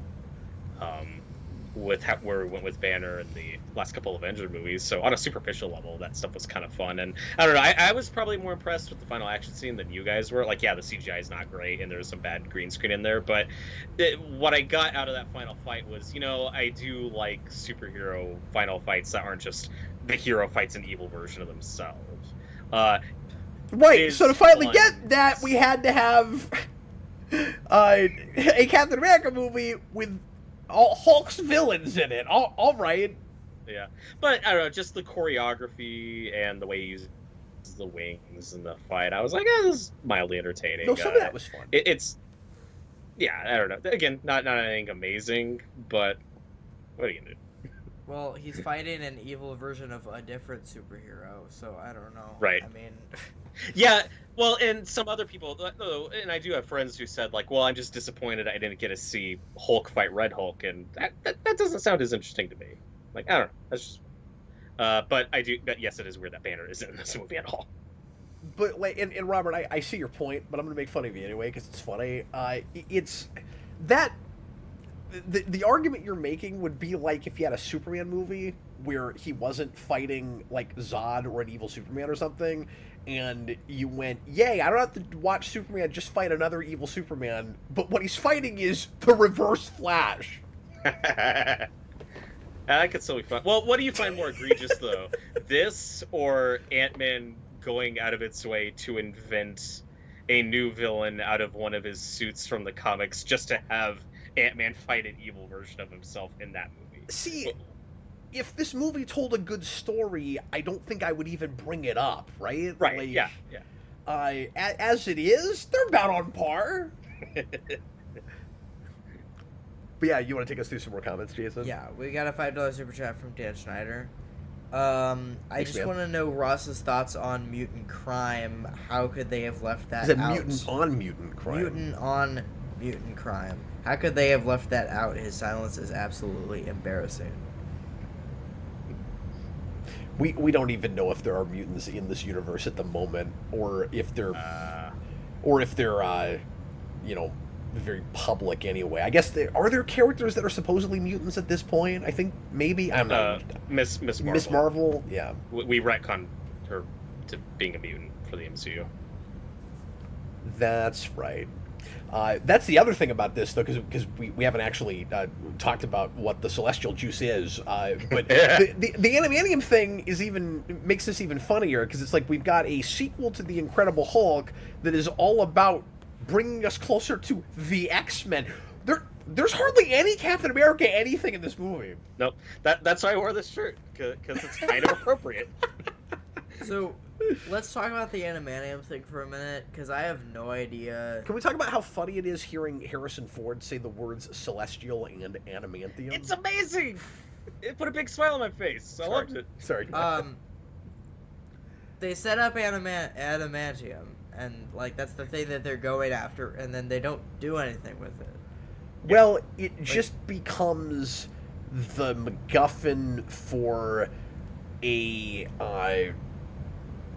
possible like trade war Yeah, with other but- countries, right? It's just like Japan's trying to get their hands on it, and Yeah. they're trying to make a treaty so that everybody's not trying to get their grubby hands on it. The rumor I did hear about this. The rumor was that the ending was gonna be he uses adamantium to kill Red Hulk. Oh. Because the rumor was that And I was going to say earlier, it seemed like there should have been some payoff at the end with the Red Hulk fight from something. yeah, the rumor was that it was going to be canon in the MCU that gamma radiation didn't work against adamantium or something like that. So he would have made like an adamantium shield around him or something. That's what I heard, but and he's using vibranium in the first place, so they could have had like a level up thing. yeah, they don't do anything with it. It's weird they didn't do that. Yeah. Yeah, I don't know how much this would have played into that subplot, but I know that one character that was cut was Amadeus Cho.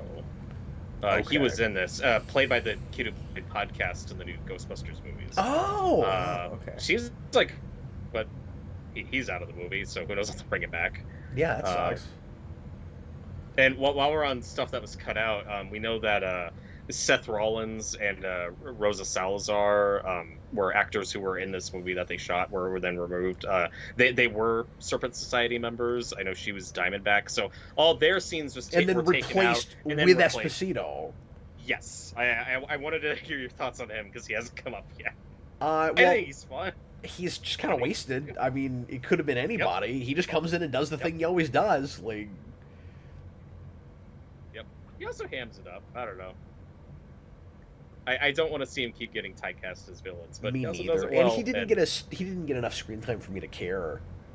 Right. It felt really superficial. Like, he felt the shoehorned into me, as it turns out he was. I felt very vindicated to find out that he was just, like, shoved in there after they had already shot a lot.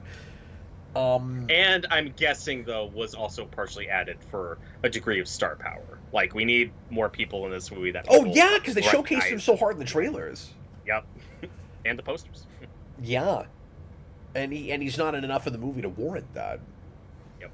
But the I forget who it was. It was the director or one of the writers, but somebody in an interview made a big deal out of his performance in Mandalorian, and I was like, yeah, like, don't just come right out and like say the obvious superficial thing, like, oh, I saw Mandalorian, I thought it'd be fun to put him in the movie. Yeah. Like, yeah, that's exactly what I thought when I saw this, and it turns out that's exactly what happened. That's as thought-provoking as Red Hulks are better because they're red. Yeah. Anyway, what else you got? We got a $5 super chat from J-Man. Oh, thanks, man. He says, Red Hulk did the thunderclap, so I'm having a good time here. Yeah, it sounds like he enjoyed the movie. He did do the thunderclap. That's true because he's Thunderbolt Ross, so he's got to do that.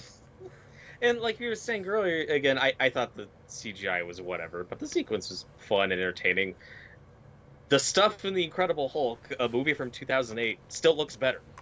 The action, the rampaging, the big Hulk fight at the end, like, all that stuff in that movie from 2008 looks better than the stuff in this movie. Like, that is a problem. And despite having that, like, Doomsday Abomination design. Oh, yeah. Retroactive. Sucks, but I'm just saying in terms of technical perspective. No, I'm saying, like, that's amazing. Like, it looks better, and that design is terrible. Yeah.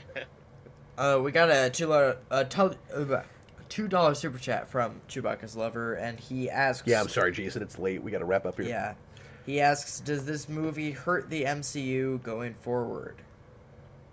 No, I feel like it's kind of superfluous moving forward, I think it's kind of right? just nothing. Like,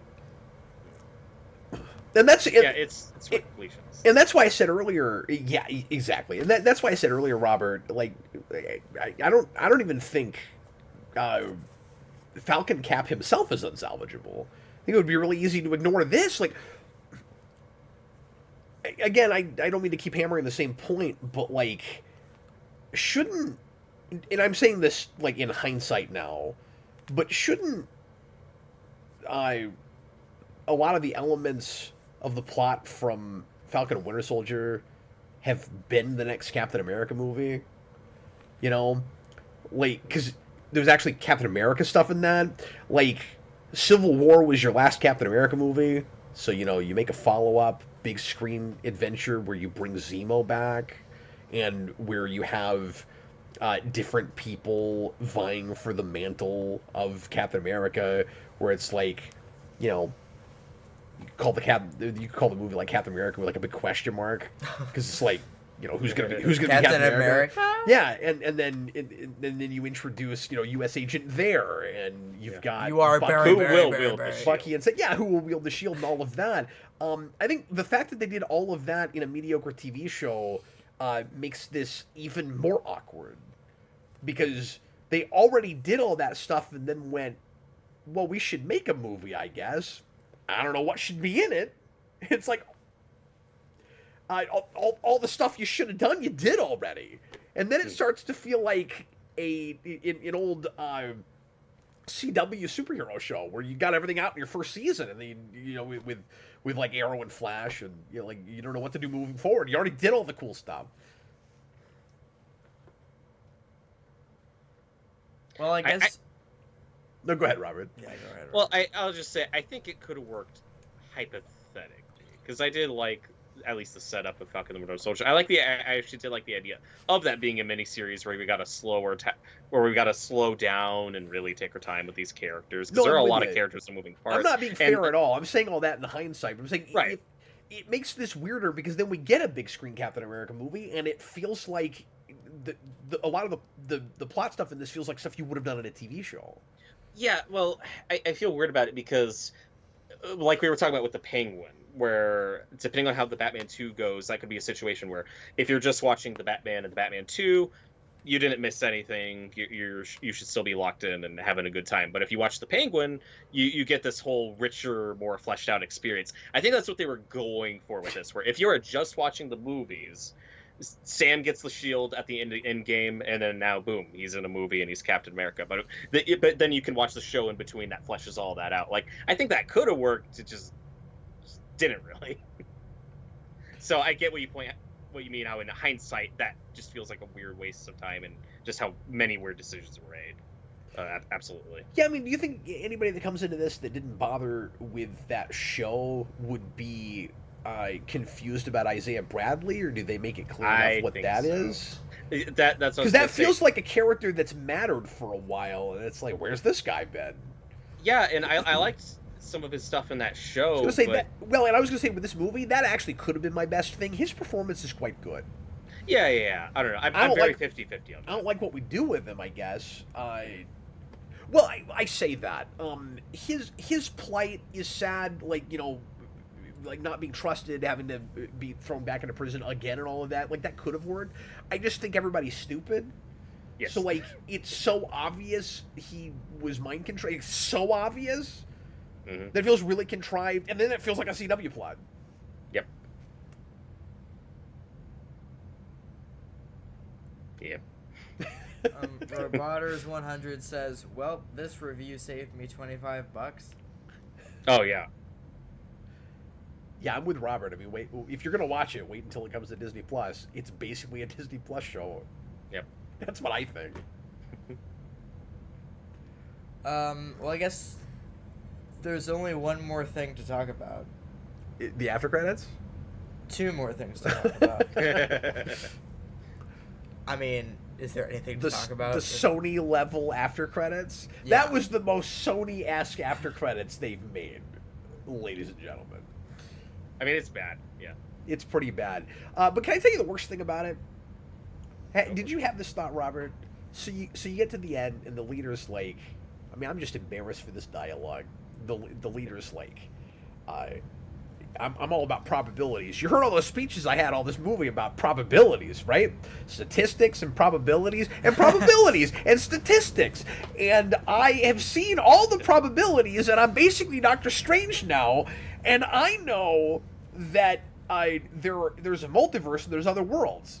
And I put a pause in that because I would have thought that by now that's common knowledge in the MCU, but whatever. He's like, there's maybe it's not. I don't know. He's like, there are other worlds, and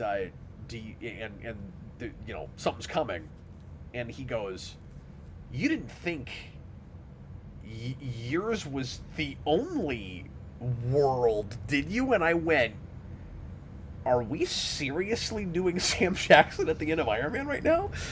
Like really? I just couldn't even believe that's how they wrote it. Did you really think you were the only one? I was like, you can't do that. Like, that's embarrassing. No, it's bad. At best, it's like, well, it's introducing Sam into the concept of the multiverse and saying, hey, we gotta assemble those Avengers. But yeah, it's point. Like, if you are by chance seeing this movie theatrically and you're still watching this for some reason, don't stick through the credits. It's not worth it. Even if you're watching this on Disney Plus, don't take the time to fast forward to get to the end credit scene. It's not worth it. But I'm used to it. Like, there are a lot of bad MCU and like post-credit scenes and lame ones. Like, I don't know. It's about on par with some of the other bad ones for me anyway. Like, they're not. They don't have a good batting average anymore with post-credit scenes. No, they don't. But I thought that was a little closer to Sony. Oh, it was bad. Did you think you were the only one? Couldn't believe that. I don't know. I think I rant about it in the Discord all the time, but the Eternals one is still the one I hate with an absolute burning passion. What is that? I forget. With the blade thing? No, that's the second post-credit scene. Okay. The first post-credit scene is when Harry Styles shows up and says, I'm the brother of Thanos. Oh, yeah! And then Patton Oswalt shows up as a CGI troll, and I'm like, this is the worst thing I've ever seen in my life. Okay, no, you're right. That probably wins. I forgot all about that.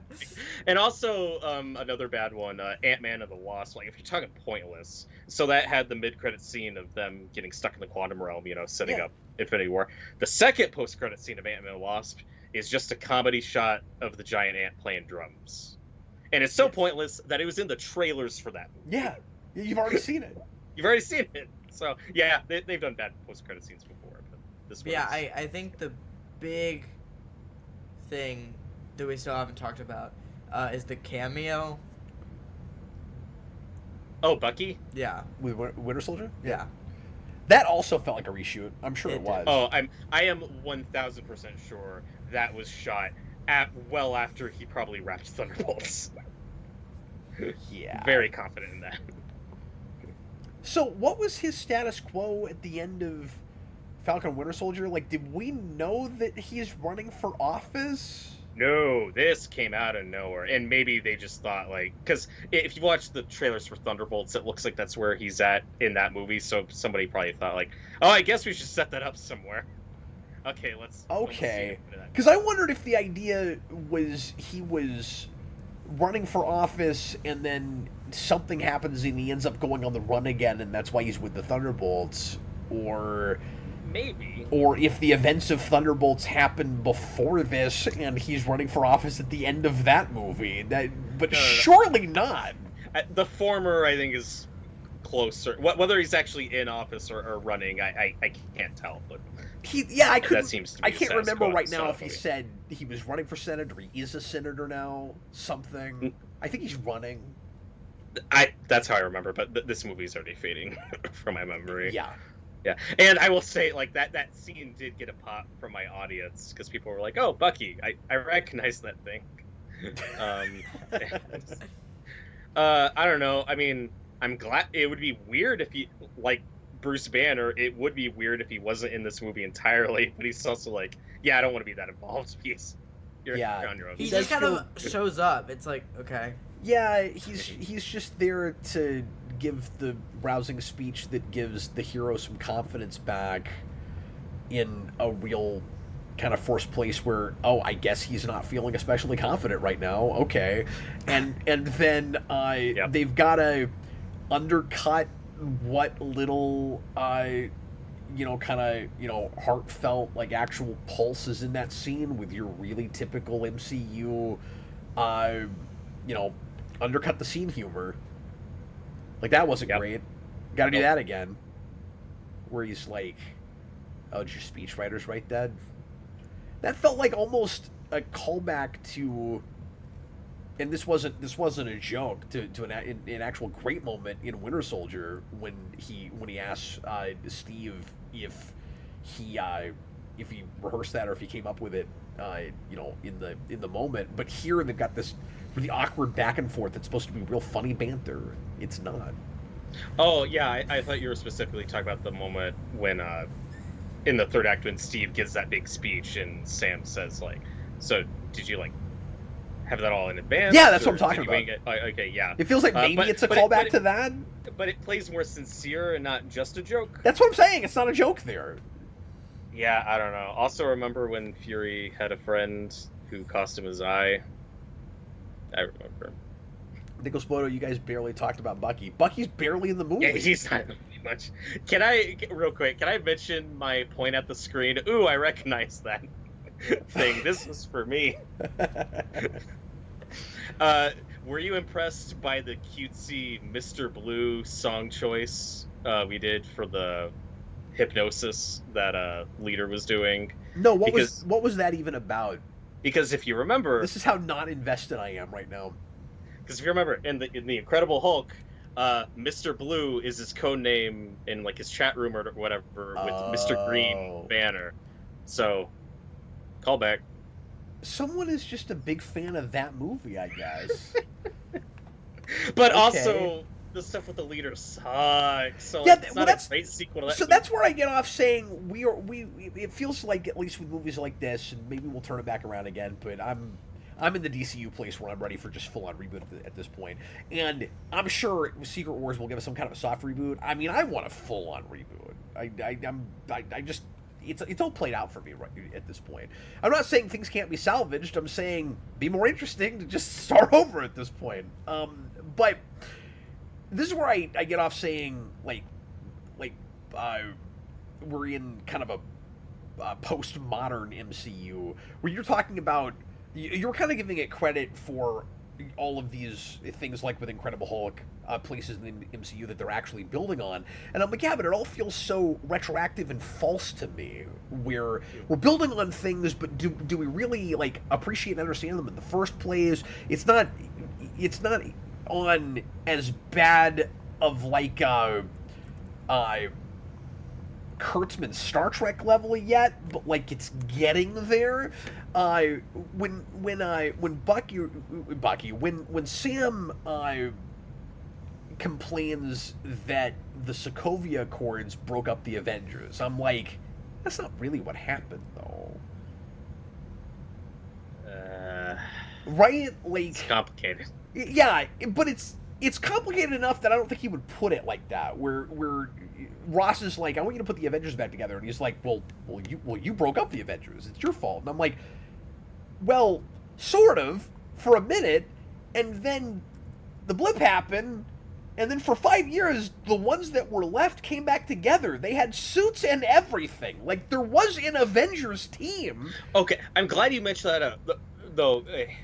I don't want to give this movie too much credit, but I'm at least glad we seem to be past this weird Phase 4 and 5 thing where the Avengers Nebula, we keep talking about, like, when are the Avengers going to show up? When are they coming back? Are they ever coming back? And who's in the team? And I don't know. Yeah. Like, we talk about Doctor Strange, like, all these movies. We keep referencing them. I'm like, is there any semblance of a group left? I don't know. And by this movie, in Thunderbolts seems to be, based on the trailers, it feels like we finally drawn a line in the sand and say, oh no, the Avengers are not a thing and it's anymore. so late though. Like it's really, it took a while, yeah. Yeah, but it's really awkward and feels contrived, because it's like, well, now we've got to finally start talking about how there's not an Avengers team, because pretty soon there will be again, because we're about to do the big event movies. So right. I don't know, Robert. For me, that just makes it worse. Like, oh yeah, and it's like, this is the thing that's been really frustrating about these last couple phases. Is just these arbitrary Phase 4, Phase 5. Like, they're not building to anything. There's no endings. Like, Fantastic Four is the start of Phase 6. Like, I guess that kind of makes sense, since that's like a new world and stuff they're doing. But yeah, like, I guess Thunderbolts is the end of Phase 5, and Fantastic Four is the start of Phase 6. okay. I don't know. Yeah. It's weird. What else do you have, Jason? We have a few more super chats. Okay, let's get those knocked out. We have a $2 super chat from Dan Schneider. So MCU isn't back, crying shame. Yeah, but again, I'm you can't. I don't think you can look at this and go, "This is necessarily indicative, positively or negatively, of where we're going." yeah. Right. That's what I meant to say earlier, for sure. It's just a carryover from other stuff. We got a $5 super chat from J-Man. In exactly the same way as last year. Well, not exactly the same way, but like last year, I really liked Deadpool and Wolverine. It didn't make me go, "Oh boy, MCU." Right. Yeah. You know, Oh, it and I felt like like that the exception that was proving the rule. And part of what I loved about that movie was how much it hates what MCU is doing right now. It just comes right out and says this is what's not working. Yeah. Even if this movie loses like $500 million or something, Deadpool Wolverine just made $1 billion. Like, this isn't gonna They'll be all right. change much, good or bad. Right. Like, we'll see how Thunderbolts and Fantastic Four are. It's just a case by case thing. I bet you money right now, and I'm not basing this on anything except for how shoddily put together I thought this was. I may not end up loving Thunderbolts. Everything about that looks real derivative to me, but it's got to be more competently made than theirs. It's got to hold together better than theirs. I think it will be. I think that movie looks fun, and you know they shot the movie without any major production problems, so or reshoots or heavy reshoots, so that's a good sign. See, that might end up being kind of a sleeper thing, just because nobody really cares, and it'll be like, yeah, they left him alone because nobody cares. Right. Sometimes stuff turns out okay because of that. We have a $5 super chat from J-Man. I am thanks, a man. MonsterVerse fan, so maybe my headspace with big movies is different these days. Oh, sure.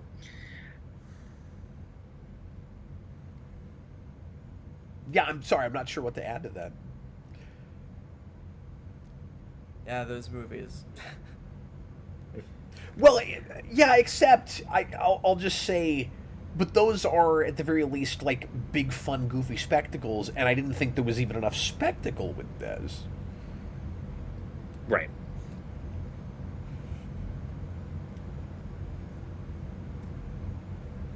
And then our latest super chat, $5 super chat from Bob the Hun. I'm just gonna say super chat again. Thanks, man. They aren't big fans of Incredible Hulk. They just want to show how smart they are for remembering it, because the rest of the MCU forgot it. Yeah, is it like somebody's a big fan of that, or is it scraping the bottom of the barrel? And that's not, and I don't mean bottom of the barrel in that that's a bad movie, but just in stuff we haven't mined much. But then She-Hulk's talking about it constantly.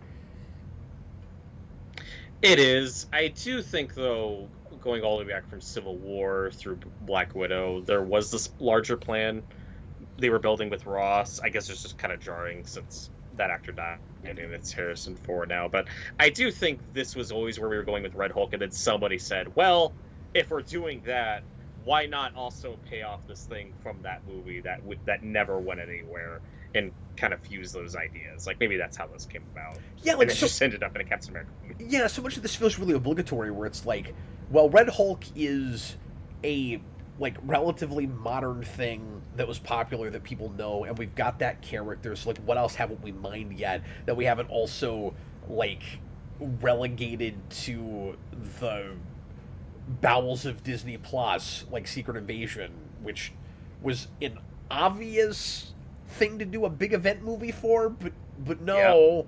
Yeah. We had to make it boring and long and nothing. And then with this, it's like, Red Hulk, he's got to go someplace. Like, when you say they were always going to do that, yeah, I bet it wasn't always going to be in a Captain America movie. Yeah, I don't know. I mean, maybe. I mean, we brought it back in a Captain America movie. What's that? Well, we brought him back in a Captain America movie. So, Well, that's a good point. Yeah, maybe that was a plan. But maybe the plan was also to actually have Bruce Banner in it.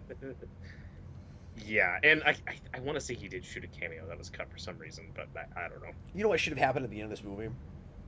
Which would be, again, kind of unfortunate for Anthony Mackie, but what should have happened at the end of this movie is the very last scene, or it being MCU, probably a stupid mid-credits.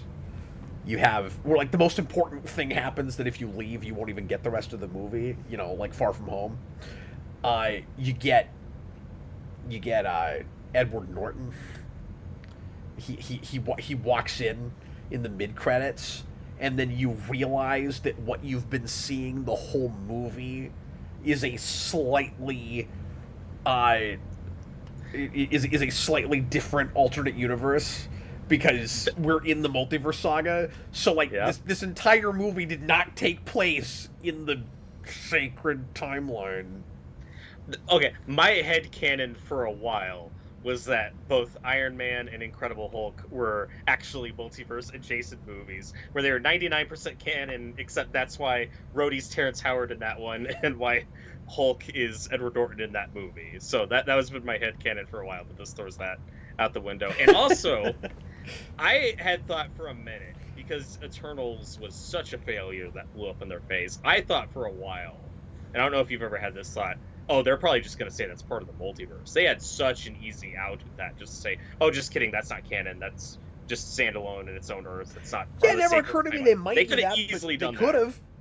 Absolutely, they could have. And then this says, nope, that all happened, and I'm not saying that's a bad thing. I just don't know how to feel about it.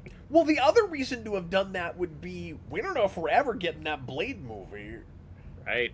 So let's just say that was set up for Blade in a different universe. And then the end, if you remember, the end of that Eternals movie is some of them getting captured by, like, a Celestial, and now when are we going to get the obligatory payoff to that? Because they're not making Eternals 2. Like, is that going to be one of the next Avengers movies? It's going to be in 10 or 15 years when somebody puts the Eternals in a Captain America movie. Sure. And then we have to wonder if they're fans of that, or if they just couldn't find anything else to mine. Okay, anything else? Because we've got to wrap things up, and Jason and I've got to go to bed.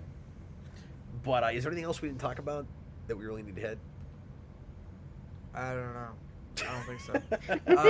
Jason's I will asleep. say the big thing that I had that really got me with the editing was that one scene, that first mind control scene, with the black super soldier guy.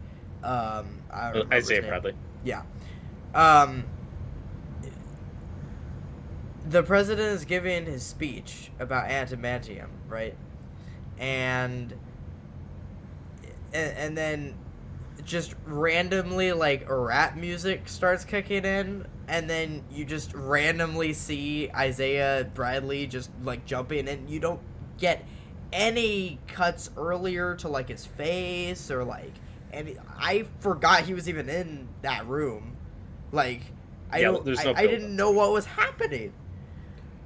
Well, you can argue that was intentional, like it's supposed to be jarring. But, like, I couldn't even tell what was I couldn't even tell that he was, like, who he was for a minute. In a movie that's where the scenes are more competently put together up until that moment, that could have been an effective device. But sure. The problem is you're not trusting it in the first place. And that's probably why that threw you off. I want to know what the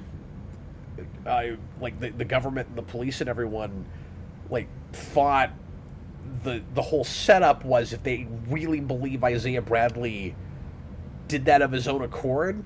Because it's like nobody's looking into how he would have known the other three guys that were involved or any of that. Like, people should have been really confused. You know, like, how does all this work out? Like, they should... Mind control makes more sense than anything else.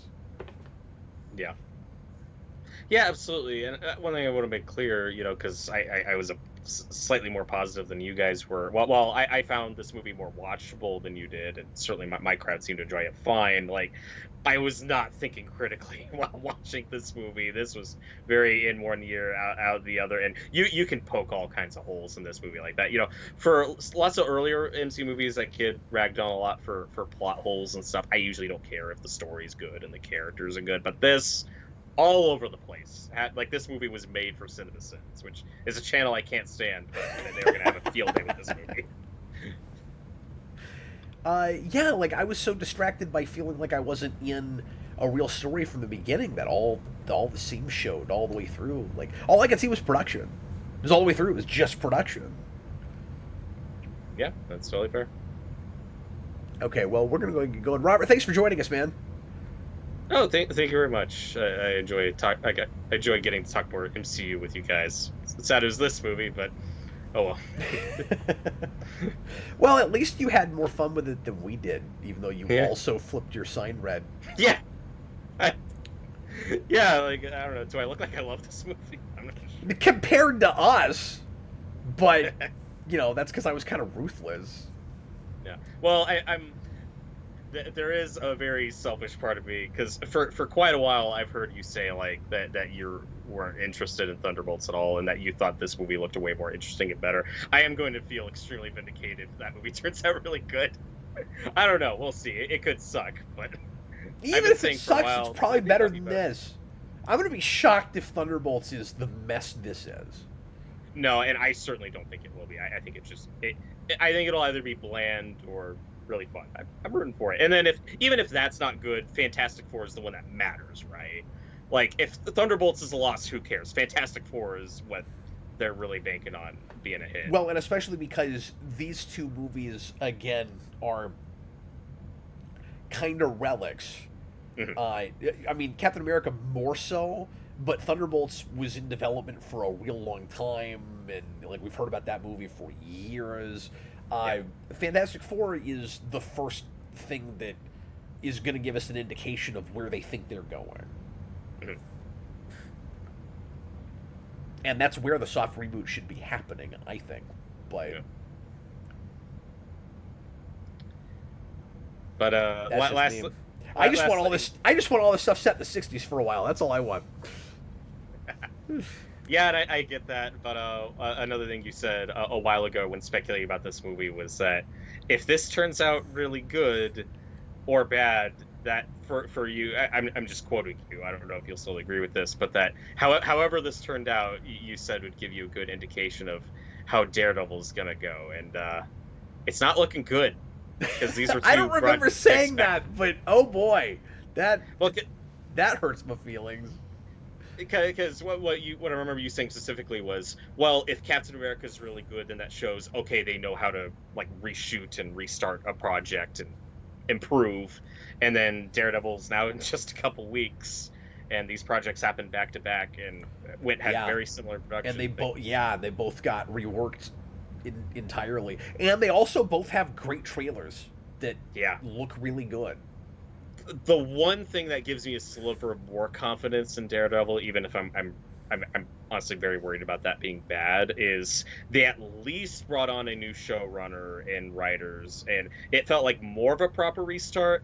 This felt like, while you said still had like 15 writers attached, it still felt like the same director, and just all the same people seem to be working on this movie from start to reshoots on trying to make it work. Daredevil was maybe more of an actual creative reset. We'll see.